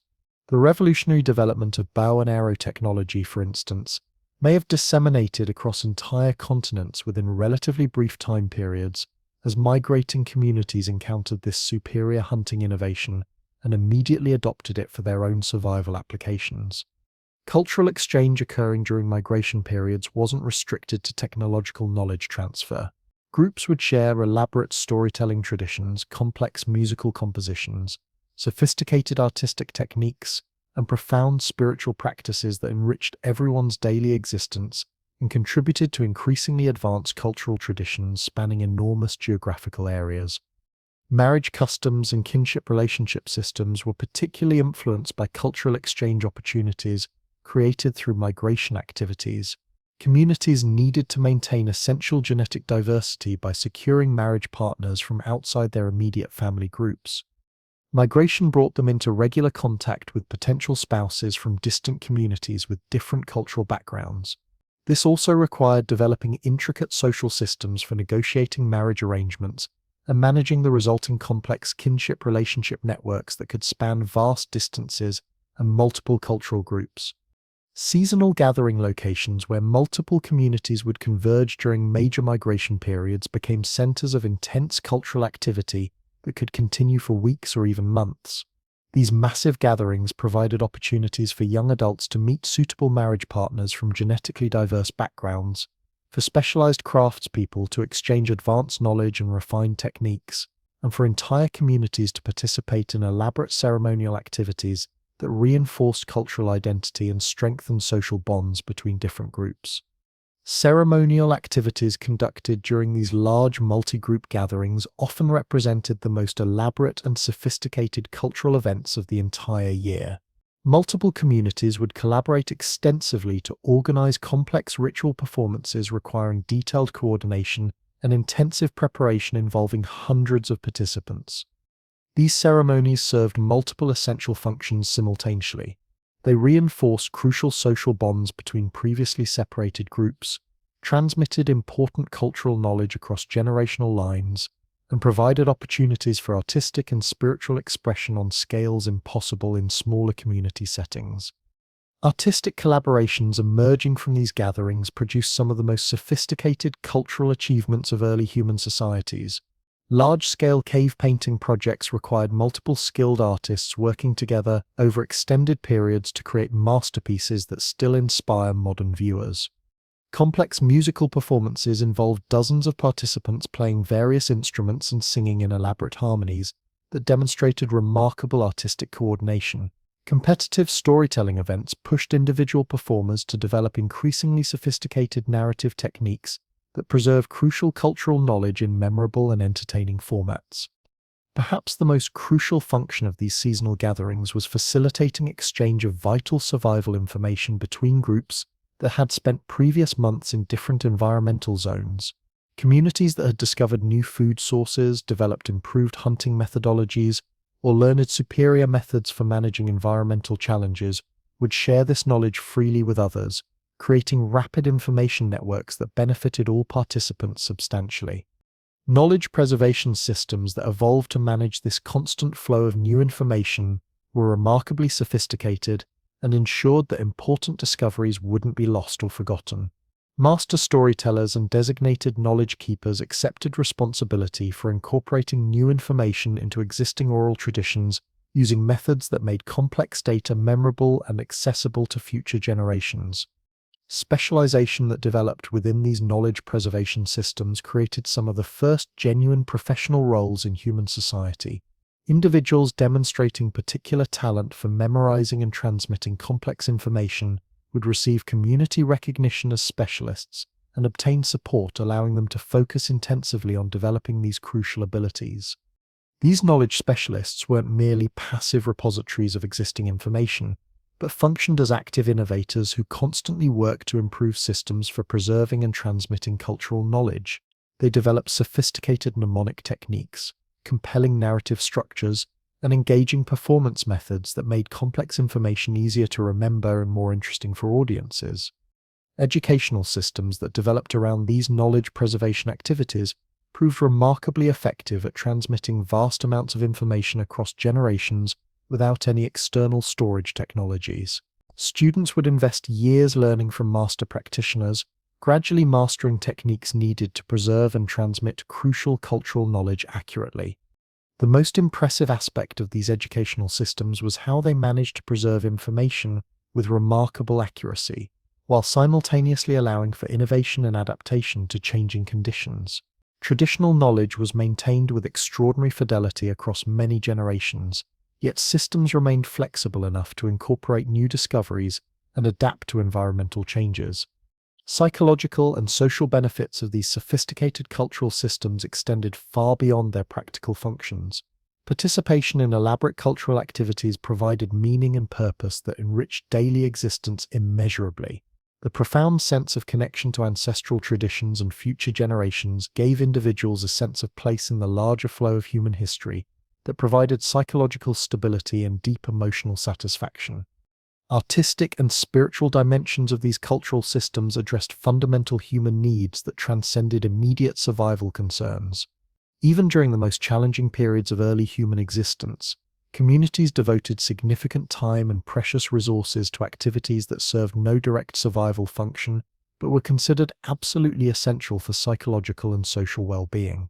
The complexity of early human social organization becomes even more remarkable when examining how these communities managed to maintain social order and cooperative behavior without any formal legal or governmental institutions.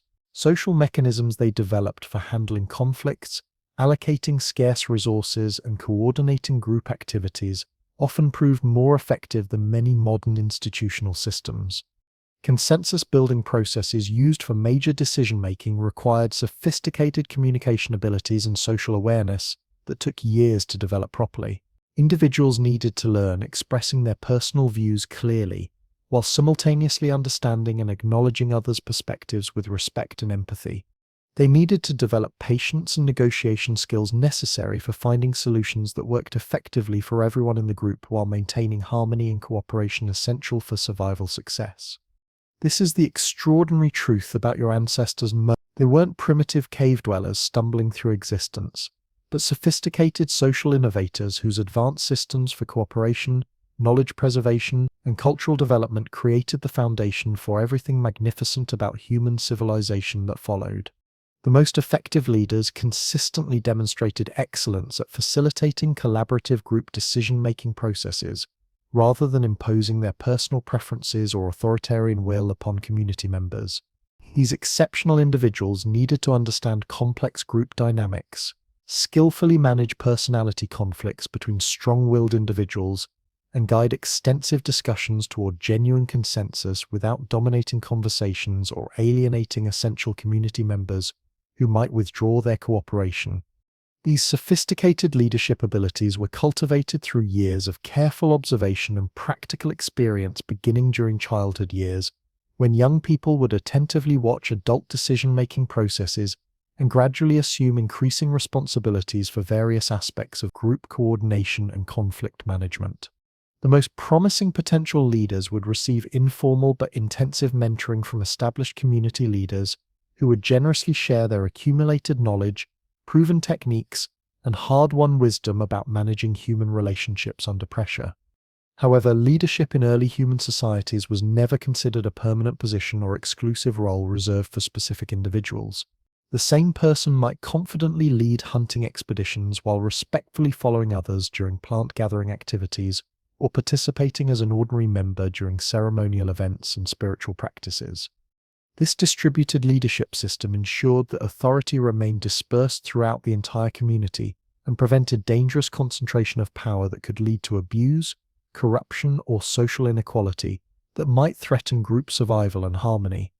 Economic systems governing early human communities were equally sophisticated and operated on fundamental principles of reciprocity and mutual sharing rather than individual accumulation, private ownership, or competitive exchange mechanisms that characterize modern market economies. Essential resources were distributed according to genuine need and established social obligations rather than ability to pay, individual ownership rights, or accumulated wealth that could create permanent class divisions within small survival-dependent communities. These sharing systems weren't examples of simple communalism or naive resource pooling, but involved intricate networks of reciprocal obligation that ensured long-term equity and social stability across multiple generations of community members. Individuals who achieved success in hunting expeditions or gathering activities were expected to share their surplus production with others experiencing temporary difficulties, but they could also confidently expect to receive essential support when their own efforts proved less successful due to injury, illness, or simple bad luck. Social mechanisms for managing these complex reciprocal relationships required detailed memory of past exchanges and sophisticated understanding of social obligations that extended across years or even decades of community interaction. Community members needed to maintain accurate mental records of who contributed what resources to group welfare and ensure that sharing arrangements remained fair and sustainable over extended periods without creating resentment or social division. Storage and preservation technologies supporting these economic systems were remarkably advanced and enabled communities to accumulate substantial surpluses that could be shared during lean periods when natural resources became scarce due to seasonal changes or environmental disasters. Underground storage facilities lined with carefully selected stones and waterproof natural materials could preserve food supplies for months without spoilage. Advanced smoking and drying techniques could create preserved foods that remained nutritious and safe for extended periods while maintaining acceptable taste and texture. However, the most important aspect of these economic systems was how they created powerful social bonds that strengthened community cohesion and mutual support networks essential for survival in challenging environments. The intricate networks of reciprocal obligation that developed around resource-sharing activities created relationships of mutual dependence that made community members genuinely invested in each other's well-being and long-term success. Daily management of these complex social and economic systems required constant attention and sophisticated interpersonal skills from all community members regardless of age or social status. Every interaction carried implications for long-term social relationships that could affect future cooperation and resource access. Every decision about resource allocation affected the entire network of reciprocal obligations that held the community together and ensured collective survival during periods of scarcity or crisis. Despite this remarkable complexity, early human communities successfully operated these systems smoothly and effectively for hundreds of thousands of years across countless different environments and cultural contexts. Social technologies they developed for managing cooperation, resolving conflicts peacefully, and maintaining equity were extraordinarily successful and provided essential foundations for all later human social, political, and economic institutions that followed. The sophistication of early human trade networks would genuinely astound any modern economist, business strategist, or international commerce specialist. These weren't simple barter systems where one community exchanged meat products for plant foods with immediate neighbors. They represented complex economic relationships spanning thousands of miles and involving multiple layers of reciprocal obligation, sophisticated credit systems, and rigorous quality standards that rivaled anything in contemporary global commerce. Consider the remarkable obsidian trade networks that archaeological research has revealed across multiple continents. This precious volcanic glass, highly prized for its ability to create the sharpest cutting edges available to early humans, was systematically traded across distances that seem impossible for people without pack animals, wheeled vehicles, or modern transportation infrastructure. Single pieces of obsidian from volcanic sources in what is now modern Turkey could end up in toolkits hundreds of miles away, having passed through the hands of dozens of different trading partners along complex routes that required months of careful coordination. This wasn't merely about moving valuable raw materials from production sources to distant consumers. Each exchange point along these extensive trade routes became a dynamic center of cultural innovation, where different groups shared accumulated knowledge, specialized techniques, and revolutionary ideas that transformed daily life for everyone involved in the network. Hunting techniques developed by one community could spread across entire continents through these trading networks within just a few generations, dramatically improving survival success rates for groups separated by vast geographical distances. Daily routines required for managing these trade relationships demanded sophisticated diplomatic and negotiation abilities that would challenge contemporary business executives or international trade specialists. Communities needed to maintain productive relationships with trading partners they might encounter only once or twice per year during seasonal gatherings. They had to remember incredibly complex agreements about exchange rates, quality standards, delivery schedules, and reciprocal obligations without any written records or external documentation systems to rely upon for accuracy. The specialists who managed these trading relationships became among the most respected and influential members of their communities. They needed to master multiple languages, understand diverse customs and cultural preferences of different groups, and develop exceptional social skills necessary for negotiating complex agreements under pressure while maintaining long-term relationships. These weren't casual part-time activities or occasional responsibilities, but represented full-time specializations that required years of intensive training, accumulated experience, and continuous skill development to master effectively. Impact of these trade networks on daily community life was profound and fundamentally transformative for everyone involved in the system. Access to superior materials and specialized tools from distant sources could dramatically improve hunting success rates, food processing efficiency, and overall quality of life for entire communities.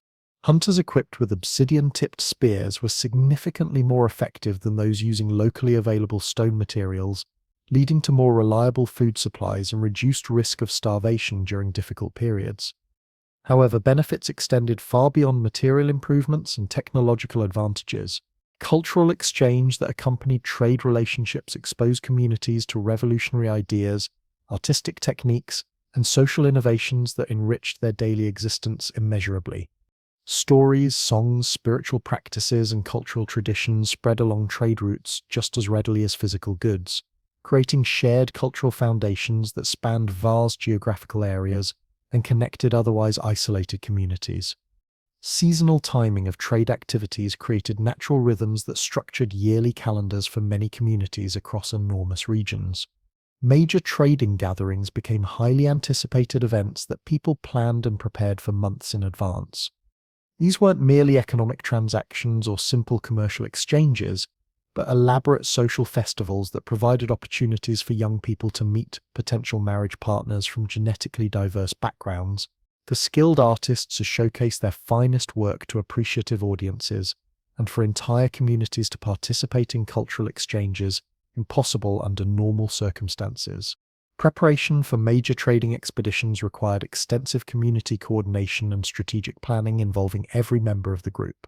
Communities had to collectively decide which surplus goods to offer for trade, which materials they most urgently needed to acquire, and who would serve as skilled negotiators and reliable carriers for dangerous expeditions.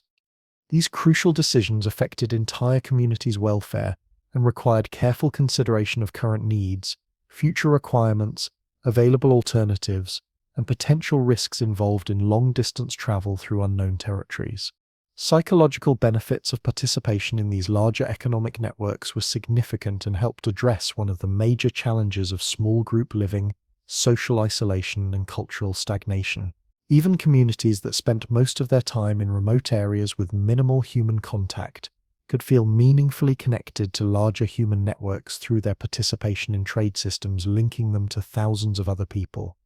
This is the extraordinary truth about your ancestors. They weren't isolated, primitive tribes struggling for basic survival, but sophisticated participants in complex global networks whose advanced economic and social systems created the foundation for everything magnificent about human civilization that would follow in later millennia.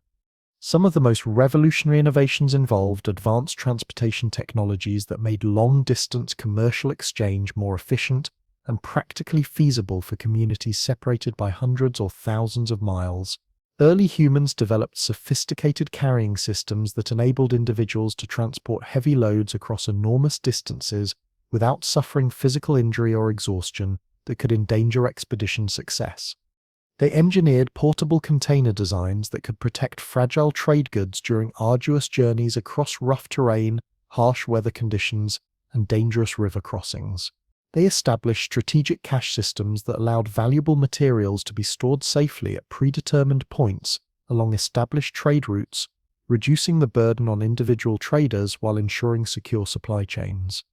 These transportation innovations required remarkable engineering ingenuity considering the limited materials and tools available to early human communities.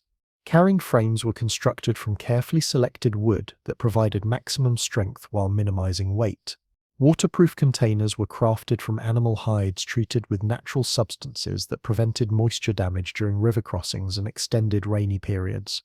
Strategic storage locations were selected based on geological stability, accessibility from multiple directions, and defensive positions that could be protected from theft or animal damage. These cache sites often became permanent landmarks that guided future expeditions and served as meeting points for different trading groups. Communication systems that evolved to support complex trade relationships were remarkably sophisticated and enabled information to travel significantly faster than physical goods across vast continental networks. News about resource availability, environmental conditions, seasonal changes, and social developments could spread across entire continents through networks of professional traders who carried crucial information along with their material merchandise. These information networks served as central functions extending far beyond their immediate commercial applications. Communities could learn about environmental changes in distant regions that might affect their own future migration plans and resource strategies. They could receive advance warning about social conflicts, territorial disputes, or resource shortages that might disrupt their normal seasonal activities and trade relationships.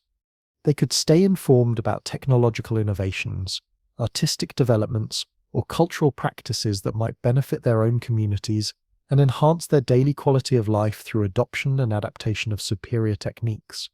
Impact of these communication networks on daily decision-making processes was absolutely profound and revolutionary. Communities no longer had to base their strategic planning solely on local environmental conditions and their own limited direct experience with immediate surroundings. They could incorporate detailed information from vast geographical areas when making critical decisions about optimal migration routes, strategic resource allocation, and long-term survival strategies that could determine community success or failure. However, managing these complex information flows required sophisticated analytical abilities and careful evaluation of source reliability that demanded exceptional judgment and experience. Professional traders needed to distinguish between accurate reports based on direct observation and unreliable rumors that might lead to poor decisions. They had to assess the relevance of distant events to their own specific situations and integrate new information with existing knowledge in ways that improved decision-making capabilities without causing unnecessary confusion, anxiety, or paralysis that could harm community welfare. Social structures that evolved to manage these intricate trade and communication networks created entirely new professional roles and specializations that enriched community life and provided opportunities for individuals with particular talents to make unique and valued contributions to group survival and prosperity.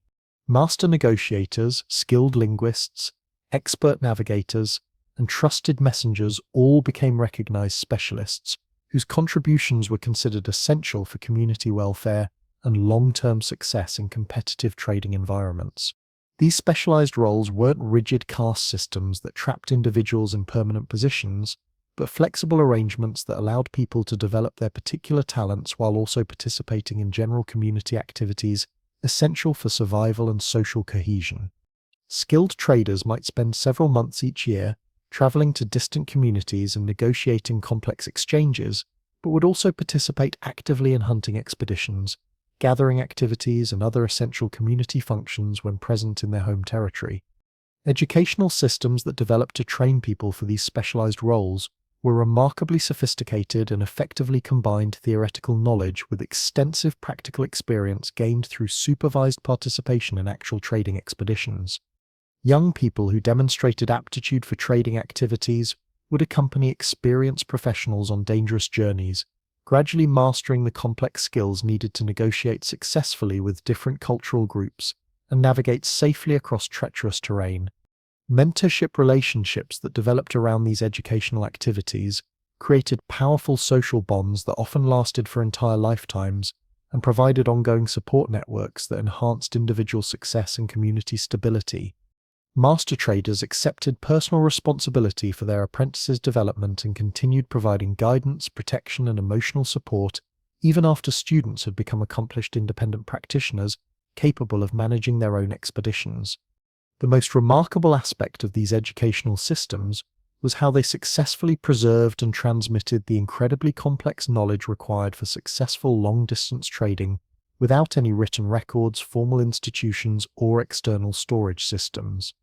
Essential information about optimal trade routes, individual partner preferences, seasonal timing considerations, and effective negotiation techniques was maintained entirely through oral traditions that had to be memorized perfectly and transmitted accurately across multiple generations without corruption or loss.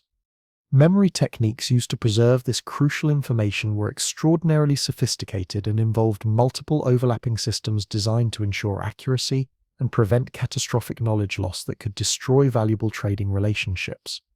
Critical information was encoded in compelling stories that made complex details memorable and engaging for learners.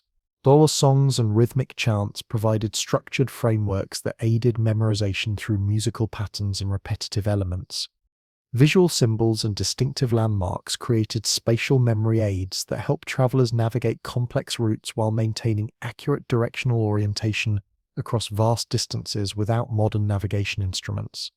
Social pressure to maintain absolute accuracy in these memory systems was enormous because errors could have serious consequences for entire communities that depended on successful trading relationships for essential materials and survival resources.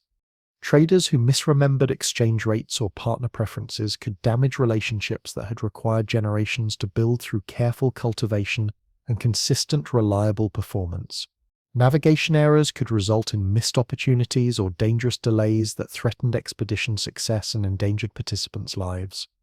Despite these intense pressures, oral tradition systems proved remarkably reliable and stable over extended historical periods. Archaeological evidence suggests that some trade relationships persisted for thousands of years with minimal changes in established routes, seasonal timing, or fundamental exchange patterns. This extraordinary stability indicates that knowledge preservation systems were exceptionally effective at maintaining crucial information across many generations, despite lacking any written documentation or external verification methods. Artistic and cultural achievements that emerged from these extensive trade networks were absolutely extraordinary and represented unprecedented collaborations between communities separated by vast geographical distances and diverse environmental conditions. Artistic styles and sophisticated techniques spread along established trade routes, creating shared aesthetic traditions that spanned entire continents and connected otherwise isolated cultural groups through common artistic languages and symbolic systems. Musical instruments and complex compositions traveled between distant communities, leading to development of increasingly sophisticated performance traditions that incorporated elements from multiple cultural sources and created entirely new forms of artistic expression. Spiritual and religious practices that developed around trading activities created shared belief systems that helped unite diverse groups into larger cultural communities with common values and mutual understanding, despite geographical separation and environmental differences. Trading expeditions typically began with elaborate ceremonies that sought spiritual protection and divine assistance for dangerous journeys into unknown territories, where numerous hazards could threaten expedition success and participant survival. Successful returns were celebrated with thanksgiving rituals that reinforced social bonds, expressed gratitude for divine protection, and reaffirmed cultural values that held communities together through shared spiritual experiences. Sacred aspects of trading relationships extended far beyond simple economic transactions and created profound spiritual connections between groups that might otherwise have maintained hostile or suspicious relationships due to territorial competition or cultural differences. Shared ceremonies, ritual exchanges, and spiritual practices helped create essential trust and mutual understanding that made complex commercial relationships possible between groups with different languages, customs, and survival strategies. However, the most profound impact of these trade networks may have been how they fundamentally expanded human consciousness and created unprecedented awareness of the larger world beyond immediate local environments and daily survival concerns. Communities that participated in extensive trading relationships developed comprehensive mental maps encompassing vast geographical areas and detailed knowledge about distant peoples, cultures, and environmental conditions far beyond their direct experience. This expanded awareness provided significant psychological benefits and helped address the natural limitations and potential monotony of life in small, isolated groups with restricted social and cultural opportunities. Even individuals who never traveled far from their birthplace could feel meaningfully connected to a vast and diverse human community through stories, goods, and cultural elements that originated in distant lands and brought news of different ways of living. This is the profound truth about your ancestors.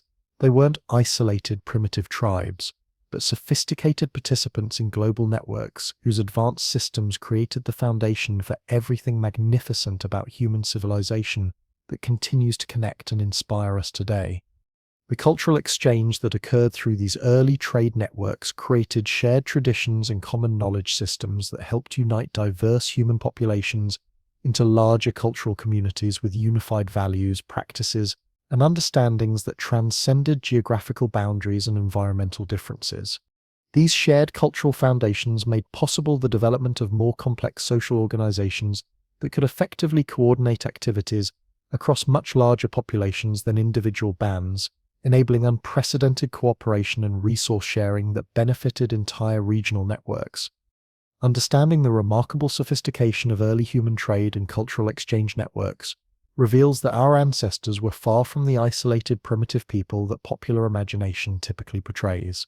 They were active participants in complex global systems that connected human communities across vast continental distances and created extraordinary opportunities for cultural and technological development that far exceeded what any single isolated group could possibly achieve alone. Daily lives of people who participated in these extensive networks were significantly enriched by meaningful connections to distant peoples and regular access to goods, ideas, and innovations from across the known world. Their local activities were informed by accumulated knowledge gathered from hundreds of different environmental zones and cultural communities. Their cultural practices incorporated diverse elements from multiple traditions that had been shared through extensive networks of exchange and communication spanning thousands of miles and connecting otherwise isolated populations through common cultural threads. However, managing successful participation in these complex networks required sophisticated skills and accumulated knowledge that had to be developed through years of intensive training and practical experience under expert guidance. The social abilities, linguistic competencies, and technical expertise needed for successful long-distance trading represented some of the highest achievements of early human societies and created specialized professional roles that were considered essential for community welfare and long-term survival. The legacy of these remarkable achievements continues to influence human behavior and social organization patterns today. The cooperative instincts, communication skills, and cultural exchange mechanisms that evolved through hundreds of thousands of years of hunter-gatherer trading relationships remain fundamental aspects of human nature that shape how we interact with others and organize our contemporary societies. The story of early human trade networks reveals that globalization isn't a recent historical phenomenon, but represents the continuation and expansion of social and economic patterns that have characterized human societies for hundreds of thousands of years across all inhabited continents. Our ancestors created the first truly global economy and established the cooperative traditions that made all subsequent human achievements possible, from agricultural development to complex civilizations to modern technological societies. Their success in creating sustainable systems for long-distance cooperation and cultural exchange offers valuable lessons for addressing the challenges facing modern global society, particularly issues related to international cooperation, cultural understanding, and economic equity. The principles they developed for managing complex relationships, resolving conflicts peacefully, and maintaining quality standards remain highly relevant for contemporary efforts to create more effective and equitable systems of international cooperation and global governance. Daily activities of early humans were thus integral components of a vast and sophisticated global system that connected human communities across every inhabited continent and created unprecedented opportunities for cultural and technological development that fundamentally transformed the course of human history. Understanding this remarkable achievement helps us appreciate both the extraordinary sophistication of our ancestors and the solid foundations they created for everything that followed in human development, including our modern interconnected world. As we've observed throughout this comprehensive exploration, the daily lives of early humans were far richer, more complex, and more sophisticated than most people realize or contemporary education typically conveys. They developed advanced technologies, intricate social systems, and enduring cultural traditions that successfully sustained human populations for hundreds of thousands of years, while simultaneously creating the essential foundations for all subsequent human achievements and civilizations. Their story reveals human capabilities and potentials that remain highly relevant for understanding both our evolutionary past and our possible future development as a species capable of remarkable cooperation and innovation. The reproductive and family structures of early human societies reveal another fascinating layer of sophistication that fundamentally shaped daily life in ways that would seem both familiar and remarkably alien to modern people, accustomed to contemporary family patterns. Pregnancy and childbirth weren't private medical events handled by professional specialists, but community-wide experiences that involved extensive preparation, comprehensive support systems, and meaningful cultural rituals that ensured both physical health and social well-being for mothers and children. Pregnant women didn't withdraw from daily activities or become isolated from community life, but continued participating actively in gathering expeditions, tool-making activities, and social events throughout most of their pregnancy period, receiving support and accommodation as needed. Community knowledge about pregnancy care was remarkably advanced and comprehensive, including sophisticated understanding of specific nutritional needs, appropriate physical exercise requirements, and effective herbal treatments that could address various complications and promote healthy development. Experienced mothers and specialized healers provided continuous guidance and support that ensured healthy pregnancies and successful births through accumulated wisdom passed down through generations of successful childbearing. Childbirth itself was a significant community event involving multiple experienced women who served as skilled midwives, emotional supporters, and spiritual guides throughout the entire birthing process. These birthing practices included sophisticated pain management techniques using carefully selected medicinal plants, positioning strategies that facilitated easier delivery, and emergency procedures that could address life-threatening complications when they arose. Survival rates for both mothers and babies were considerably higher than many people assume, reflecting the remarkable effectiveness of these traditional birthing practices developed over thousands of years of experience. Postpartum care systems were equally sophisticated and comprehensive, ensuring that new mothers received all the support they needed during the crucial weeks following birth when recovery and adjustment were most challenging. Community members would automatically assume responsibility for the new mother's usual daily tasks, provide specially prepared nutritious foods that supported physical recovery and milk production, and offer continuous emotional support during the psychologically challenging adjustment period. These support systems recognized that healthy mothers were absolutely essential for healthy babies and invested accordingly in comprehensive maternal care that benefited the entire community's future. Child-rearing practices were carefully designed around the understanding that children needed to master incredibly complex skills over many years before they could contribute meaningfully to group survival and take on adult responsibilities. The educational approach was thoroughly hands-on and experiential, with children participating in adult activities from early ages, while gradually assuming increasing responsibilities as their skills, strength, and judgment developed. Young children spent their days carefully observing adult activities and practicing simplified versions of essential survival skills under patient guidance. They would create toy tools and practice the motions required for hunting and gathering activities. They would engage in games specifically designed to teach them about animal behavior patterns, plant identification techniques, and social cooperation principles essential for community survival. These weren't merely entertainment activities or casual play, but essential educational experiences that systematically prepared them for adult responsibilities and community contribution. As children grew older and demonstrated increasing competence, they would begin participating in actual subsistence activities under careful adult supervision. Children might accompany gathering expeditions and gradually learn to identify edible plants and their seasonal availability. They might assist with food processing tasks and master the techniques needed to prepare different types of food for consumption and storage. They might help with tool-making activities and gradually master the complex skills needed to create their own reliable implements. Gender-specific education that occurred during adolescence prepared young people for their expected adult roles, while also ensuring they understood and could perform opposite gender responsibilities when necessary for community survival. Young men would learn specialized hunting techniques but would also understand gathering activities and childcare responsibilities.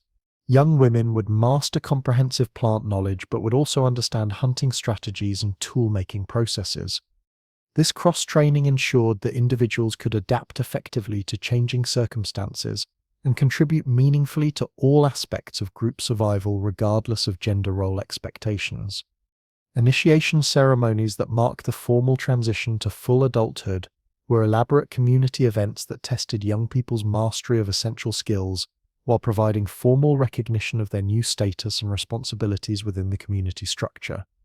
These ceremonies often involved challenging tasks that demonstrated hunting ability, gathering knowledge, social responsibility, and spiritual understanding necessary for adult participation in community life. Successfully completing these challenges provided young adults with genuine confidence and community recognition that supported their transition to full adult participation and leadership potential. Marriage customs represented complex social arrangements that served multiple essential functions extending far beyond romantic partnership or individual satisfaction, including genetic diversity maintenance, intergroup alliance building, and resource-sharing optimization. This is the profound truth about your ancestors. They created sophisticated family and community systems that successfully nurtured human development for hundreds of thousands of years, establishing the social foundations that made all subsequent human achievement possible and continue to influence our deepest psychological needs today. The spiritual practices within family units connected individual household activities to larger cosmic and social meanings that provided profound purpose and significance, extending far beyond immediate material concerns or daily survival challenges. These spiritual dimensions of family life created deeper meaning systems that sustained people through difficult periods and connected them to eternal values. Family rituals marked important life transitions, seasonal changes, and daily activities with meaningful ceremonies that reinforced family identity and core values, while simultaneously connecting the household to broader spiritual and cultural traditions shared with the larger community. These weren't casual observances or optional activities, but essential spiritual practices that maintained psychological health and social cohesion within family units. Birth ceremonies welcomed new members and established their place within family lineages and community structures. Coming-of-age rituals marked transitions to adult responsibilities and recognized individual achievements, while affirming ongoing family connections. Seasonal ceremonies aligned family activities with natural cycles and cosmic rhythms that provided stability and continuity across changing environmental conditions. Healthcare responsibilities within families were extensive and comprehensive, involving all family members in maintaining both physical and psychological well-being of the household through constant attention and preventive care. Family members continuously monitored each other's health status, provided immediate treatment for illnesses and injuries using accumulated medical knowledge, and offered emotional support during difficult periods that threatened individual or family stability. The medical knowledge possessed by family groups was often highly specialized and had been accumulated over many generations through careful observation, experimentation, and transmission of successful treatment methods. Each family developed expertise in specific areas of healthcare based on their environmental conditions, available plant medicines, and accumulated experience with particular types of health challenges common to their geographical region. Technological innovations within families often emerge from specific needs and challenges faced by individual households dealing with unique circumstances or environmental pressures that required creative problem-solving approaches. Families would systematically modify existing tools and techniques to better serve their particular circumstances, and successful innovations would often be shared generously with other families and eventually adopted by the broader community through established knowledge-sharing networks. This constant innovation at the family level created a continuous stream of technological improvements that benefited entire communities and contributed to the overall advancement of human capabilities and survival effectiveness. Artistic and cultural contributions of individual families significantly enriched the broader community's cultural life and provided essential outlets for creative expression that enhanced daily existence for everyone involved in the social network. Families would develop distinctive artistic styles, unique musical traditions, and specialized storytelling techniques that reflected their particular experiences and perspectives, while also contributing meaningfully to the community's cultural diversity and creative richness. These family-specific cultural contributions weren't competitive or exclusive, but were shared freely during community gatherings and became part of the collective cultural heritage that strengthened social bonds and preserved important knowledge. Legacy preservation activities within families ensured that important knowledge, essential skills, and valuable cultural traditions would be accurately passed down to future generations through systematic teaching and careful maintenance of cultural continuity. Family members would meticulously maintain tools, preserve stories with perfect accuracy, and teach complex skills to younger family members, creating unbroken continuity across generations that provided stability and strong identity for both individual families and the broader community. This responsibility for cultural transmission was taken extremely seriously because families understood that lost knowledge could never be recovered and that their survival depended on maintaining accumulated wisdom. Adaptive strategies developed by individual families allowed them to respond effectively to changing environmental and social conditions while maintaining their essential functions and relationships, despite external pressures and challenges. Families that achieved long-term success developed flexible approaches to resource management, social relationships, and cultural practices that enabled them to thrive under various circumstances without losing their core identity or essential capabilities. These adaptive strategies weren't developed quickly, but were refined over generations of experience with different types of challenges and represented sophisticated understanding of how to balance stability with necessary change. Social networking activities of families created and maintained crucial relationships with other families and community groups that provided security, opportunity, and cultural enrichment for all family members through reciprocal cooperation and mutual support. These networking activities required significant investments of time and energy, but provided essential benefits that made the substantial investments worthwhile for long-term family success and community integration. Maintaining these relationships involved regular visits, participation in community events, and ongoing exchanges of goods, services, and information that strengthened social bonds and created reliable support networks. Seasonal celebrations and ceremonies hosted by individual families provided opportunities for community gathering and cultural expression that enriched everyone's daily life through shared experiences and collective activities. These events required extensive preparation and coordination involving multiple family members working together over weeks or months to create memorable experiences that strengthened both family and community bonds. The investment in these celebrations demonstrated that families understood the importance of cultural activities that went beyond immediate survival needs and contributed to psychological and social well-being. Crisis management capabilities developed by families allowed them to respond effectively to emergencies, natural disasters, and other unexpected challenges that threatened their welfare and required rapid coordinated responses. Families that had developed strong crisis response systems were significantly more likely to survive difficult periods and maintain their stability over extended time periods compared to those without effective emergency protocols. These crisis management systems included predetermined roles for family members, established procedures for resource conservation, and communication networks that could be activated quickly when emergencies arose. However, the most remarkable aspect of early human family life may have been how successfully these small social units managed to provide for all the physical, emotional, social, and spiritual needs of their members, while simultaneously contributing meaningfully to the welfare of the broader community.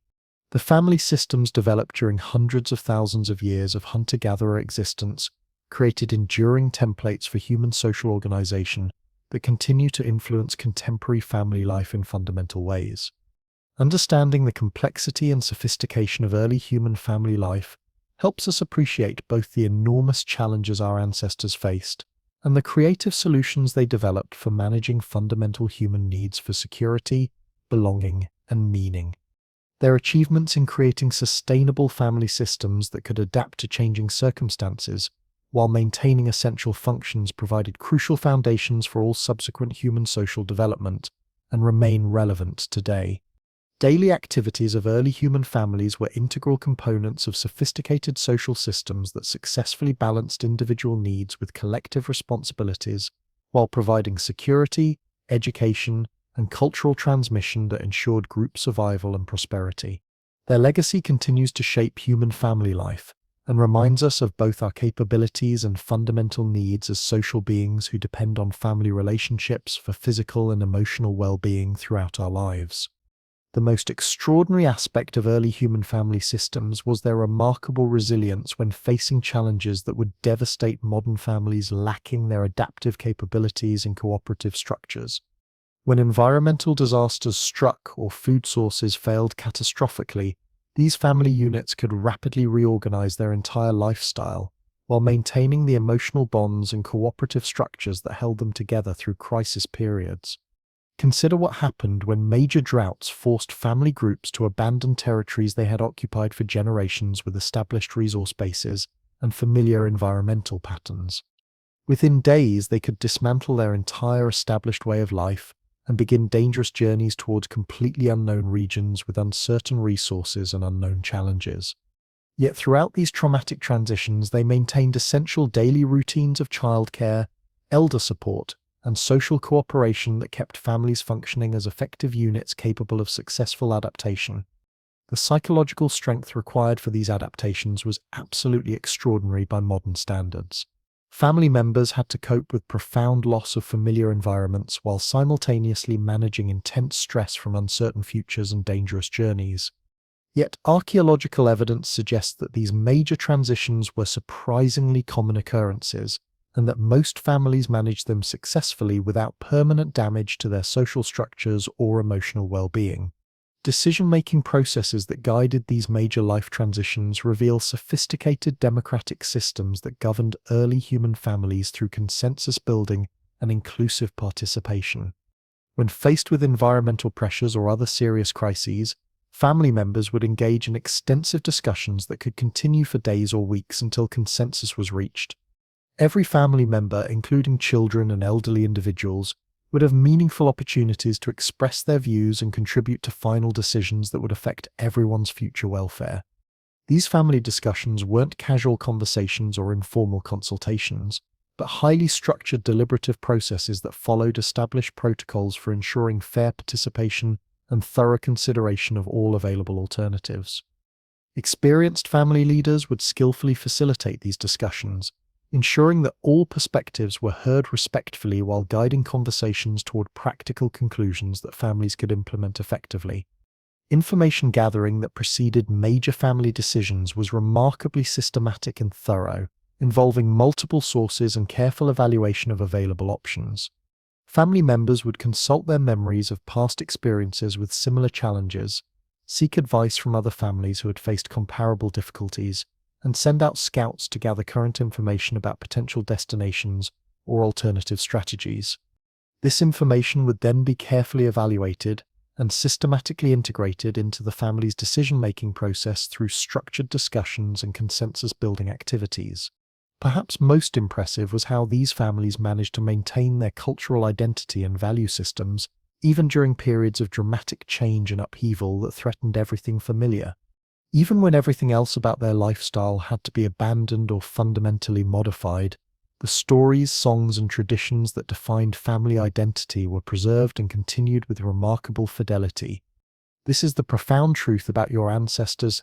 They created family systems of extraordinary resilience and adaptability that successfully sustained human development through hundreds of thousands of years of challenges, establishing social foundations that continue to influence our deepest needs for family connection and community belonging today.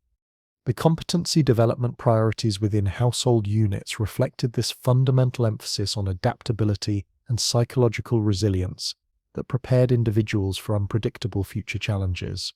Youth mastered not merely specific hunting or foraging techniques, but comprehensive problem-solving methodologies that could be effectively applied to entirely novel situations requiring creative responses. They cultivated mental agility and innovative thinking capabilities that served them exceptionally well when familiar solutions proved inadequate for unprecedented challenges that demanded entirely new approaches and strategies. This educational philosophy recognized that static knowledge would be insufficient for survival in constantly changing environments, so families prioritized developing cognitive flexibility and creative problem-solving abilities over rote memorization of specific techniques. Social bonding activities within household groups became particularly crucial during stressful periods when external pressures threatened to fragment family unity and undermine cooperative relationships essential for survival. During challenging times, families would actually increase their investment in activities that strengthened emotional connections and reinforced shared identity, rather than reducing these seemingly non-essential activities to focus solely on immediate survival needs. Narrative sharing sessions became more frequent and elaborate, providing opportunities for emotional expression and mutual support. Musical performances became more emotionally intense and meaningful, creating shared experiences that reinforced family bonds. Ceremonial activities became more significant and spiritually meaningful, connecting family members to larger purposes and cosmic meanings that transcended immediate difficulties and provided psychological anchoring during turbulent periods. Resource management strategies within household units were specifically designed to provide security during unpredictable periods when normal procurement activities might be seriously disrupted by environmental disasters or other external threats. Families developed sophisticated systems for accumulating surplus resources during abundant periods and preserving them effectively for use during emergencies, when normal food sources might become unavailable. They also created extensive networks of mutual obligation with other household groups that provided insurance against individual family disasters through reciprocal support systems that ensured no family would face crises alone.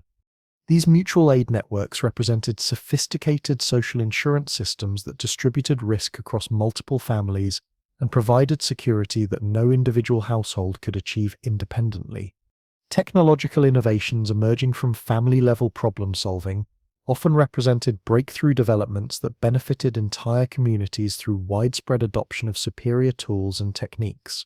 When individual households faced unique challenges that existing tools and methodologies couldn't adequately address, they would systematically experiment with innovative approaches that sometimes led to significant improvements in overall technology and community capabilities.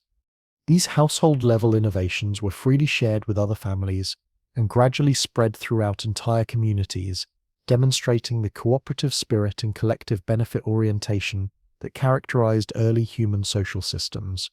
Leadership development within household groups ensured that multiple family members possessed the essential skills and knowledge needed to guide the family effectively through difficult periods requiring strong decision-making and coordination. Rather than relying on single leaders who might become unavailable during emergencies due to injury, illness, or death, families systematically cultivated leadership abilities in several individuals who could step forward confidently when circumstances required alternative leadership. This distributed leadership approach provided redundancy and resilience that ensured family continuity even when primary leaders were temporarily or permanently unavailable during critical periods. Conflict resolution capabilities within household units were particularly crucial during stressful periods when tensions and disagreements were most likely to emerge due to resource scarcity and external pressures. Families that had developed effective systems for managing internal conflicts were significantly more likely to survive external challenges without fragmenting or losing their cooperative effectiveness that was essential for group survival. These conflict resolution systems included established procedures for addressing grievances, mediating disputes, and restoring harmony while maintaining respect for all family members and preserving essential cooperative relationships. Cultural transmission activities within household groups took on special urgency during periods of rapid change when traditional knowledge and practices were at risk of being lost due to environmental pressures or social disruption. Family members would make extraordinary efforts to ensure that important cultural elements were accurately preserved and successfully passed down to younger generations, even when other aspects of family life had to be significantly modified or completely abandoned. This cultural preservation work recognized that lost traditions could never be recovered, and that cultural continuity was essential for maintaining family identity and psychological stability during periods of dramatic change. Spiritual practices within household units provided psychological anchors that helped family members maintain their sense of identity and purpose, even when their external circumstances had changed dramatically due to migration, environmental disasters, or other major disruptions. The rituals and ceremonies that connected families to larger cosmic and cultural meanings remained constant sources of stability, even when everything else about their lifestyle had to be adapted to new conditions and unfamiliar environments. These spiritual practices provided continuity that helped family members maintain psychological stability and cultural identity, despite external changes that might otherwise be psychologically devastating. Artistic expressions within household groups often reflected the family's experiences with change and adaptation, creating cultural works that captured both the challenges they had faced and their success in overcoming those difficulties. These artistic works served important functions for both the creating family and the broader community by providing inspiration and guidance for others facing similar challenges, while preserving important cultural knowledge in memorable formats. Family-generated art, music, and stories became part of the community's collective cultural heritage and contributed to the broader knowledge base that helped all families cope with challenges and maintain their cultural identity. Memory preservation systems within household units were specifically designed to maintain crucial information across multiple generations and changing circumstances that might otherwise threaten the continuity of essential knowledge. The techniques they employed for storing and retrieving important knowledge were robust enough to survive major disruptions, while also flexible enough to incorporate new information and experiences as they occurred. These memory systems represented sophisticated information management technologies that ensured essential knowledge would survive even when external circumstances changed dramatically. Health maintenance practices within household groups were adapted to function effectively under various environmental conditions and resource availability scenarios that families might encounter during migrations or environmental changes. Family medical knowledge included not just treatments for specific ailments, but general approaches to maintaining wellness that could be applied regardless of specific circumstances or available materials. This flexible approach to healthcare ensured that families could maintain health standards even when their traditional medicinal plants or treatment methods were unavailable due to geographical relocation. Educational assessment systems within household units ensured that young people had thoroughly mastered essential skills before being considered ready for independent adult responsibilities and family leadership roles. These assessment processes were thorough and demanding, but they also provided confidence and recognition that supported young adults as they began establishing their own households and assuming full community responsibilities. The comprehensive nature of these assessments ensured that young adults were genuinely prepared for the challenges they would face as independent community members. Innovation, Encouragement within household groups created environments where new ideas and approaches were welcomed and systematically tested, rather than dismissed or discouraged due to traditional conservatism. Families that encouraged innovation and experimentation were more likely to develop effective solutions to novel problems, and were therefore more successful over extended periods when adaptation was essential for survival. This openness to innovation balanced respect for traditional knowledge with recognition that new challenges might require new solutions that hadn't been needed by previous generations. Legacy planning activities within household units ensured that important family assets, accumulated knowledge, and valuable relationships would be effectively preserved and transmitted to future generations. These planning activities required careful consideration of various scenarios and contingencies to ensure that family continuity would be maintained regardless of specific circumstances that might arise in an unpredictable future. Quality control systems within household groups maintained rigorous standards for tools, food, shelter, and other essential items that ensured family welfare wasn't compromised by inferior materials or inadequate techniques. These quality control processes were particularly important during stressful periods when the temptation to accept lower standards might be greatest due to resource scarcity or time pressures. Social networking maintenance within household units required ongoing investment in relationships with other families and community groups that provided mutual support and assistance during difficult times. These networking activities were essential for family security but also enriched daily life by providing access to diverse perspectives, experiences, and knowledge that enhanced family capabilities and cultural richness. This is the profound truth about your ancestors. They created comprehensive family systems that successfully balanced individual needs with collective welfare, while maintaining the flexibility and resilience necessary to thrive across hundreds of thousands of years of environmental and social challenges, establishing foundations for human cooperation that continue to influence our deepest social needs today. This forward-thinking perspective enabled households to sustain motivation and purpose, even during the most challenging periods when immediate circumstances seemed overwhelming or discouraging. Long-term vision provided psychological resilience that helped family members persevere through temporary difficulties while maintaining confidence in their ultimate success and continuity. However, perhaps the most remarkable achievement of early human household systems was their extraordinary success in creating stable, nurturing environments for optimal child development, while simultaneously maintaining the flexibility and adaptability required to thrive in unpredictable and often dangerous environments that could change rapidly. The delicate balance they achieved between essential security and necessary adaptability provided optimal conditions for both individual personal development and collective family survival across generations of environmental and social challenges. This balance wasn't achieved accidentally, but represented sophisticated understanding of human developmental needs and environmental requirements that had been refined through thousands of generations of successful family management. Daily routines of these remarkable households were integral components of sophisticated social systems that successfully met fundamental human needs for security, belonging, personal growth, and meaningful purpose, while simultaneously providing the adaptive capabilities required to thrive in challenging and constantly changing environments.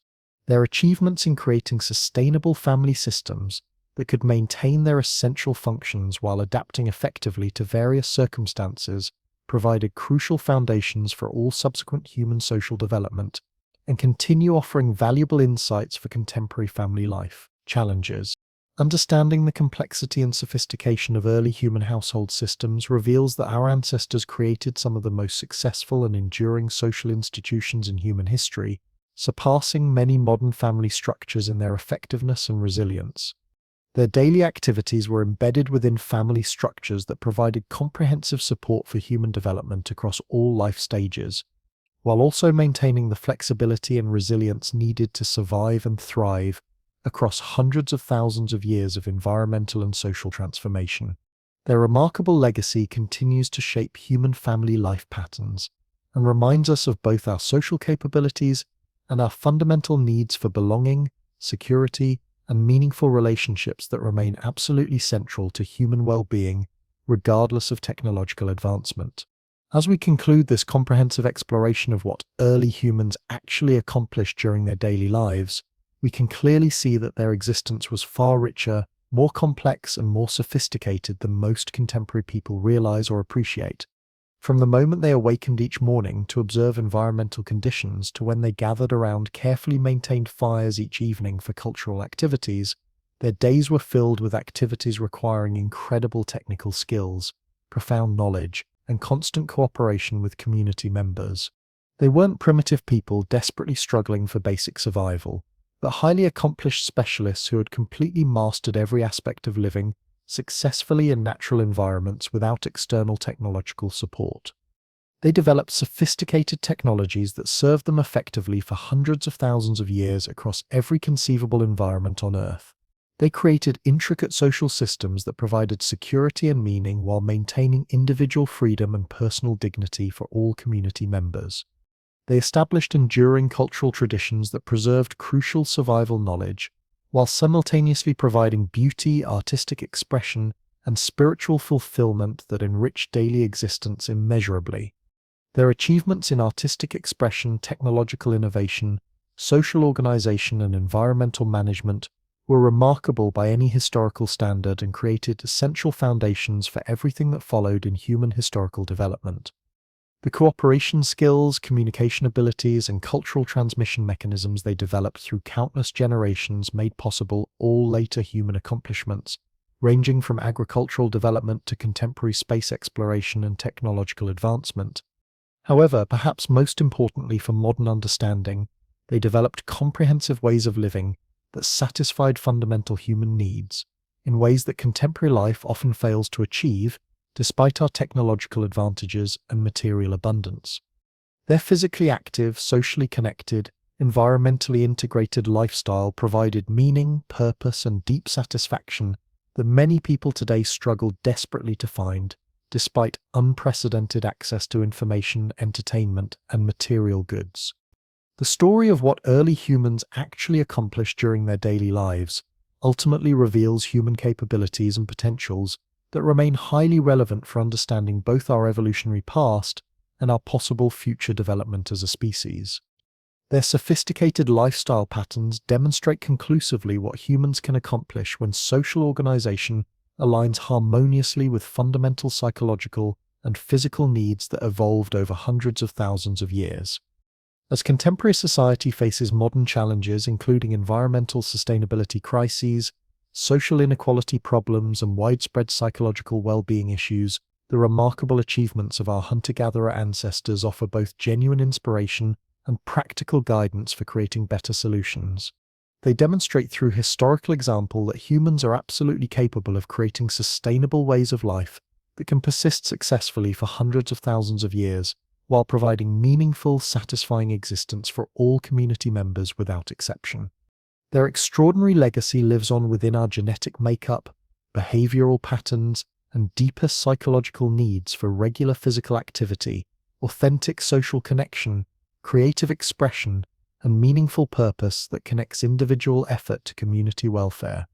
Understanding their remarkable achievements helps us appreciate not only how far human civilization has advanced technologically, but also what valuable lessons we might learn from their extraordinary success in creating fulfilling ways of life that worked in perfect harmony with natural world systems and fundamental human nature. The daily existence of early humans was thus a masterpiece of human social and cultural achievement that deserves our profound admiration, careful study, and genuine respect for its sophistication and effectiveness across enormous time periods.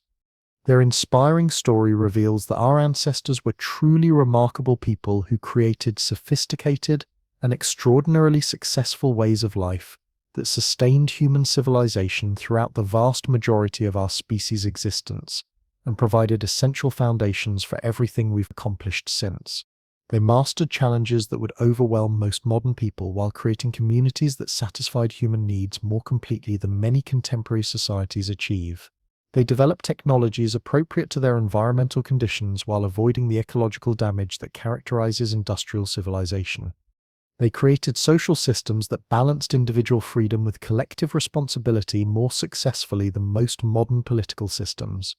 They maintained cultural traditions that preserved essential knowledge while encouraging innovation and adaptation to changing conditions.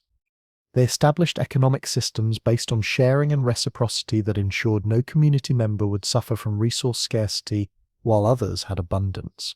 They developed educational systems that prepared young people for adult responsibilities while fostering creativity and individual development. They created artistic traditions that provided beauty and meaning while serving practical functions for knowledge preservation and social cohesion. They maintained spiritual practices that connected individuals to larger cosmic purposes while supporting psychological health and community unity. Their daily activities represented comprehensive solutions to fundamental human challenges that remain relevant today. Their success in creating sustainable, equitable, and fulfilling ways of life offers hope that humans can address contemporary problems while maintaining the essential human values of cooperation, creativity, and connection to natural systems. The remarkable story of what early humans actually did during their daily lives reveals that our ancestors were master problem solvers who created one of the most successful social systems in human history. Their achievements remind us that humans are capable of extraordinary cooperation, creativity, and adaptation when social structures support rather than conflict with fundamental human nature. Their legacy challenges us to remember our capabilities while inspiring us to create contemporary solutions that honor both human needs and environmental sustainability. Understanding their remarkable daily lives helps us appreciate the full extent of human potential and reminds us that our ancestors created sophisticated ways of living that successfully sustained our species through the vast majority of its existence. This is the profound truth about how your ancestors spent their days not as primitive cave dwellers, but as sophisticated masters of survival, cooperation, and cultural achievement whose remarkable legacy created the foundation for everything magnificent about human civilization that continues to inspire and guide us today.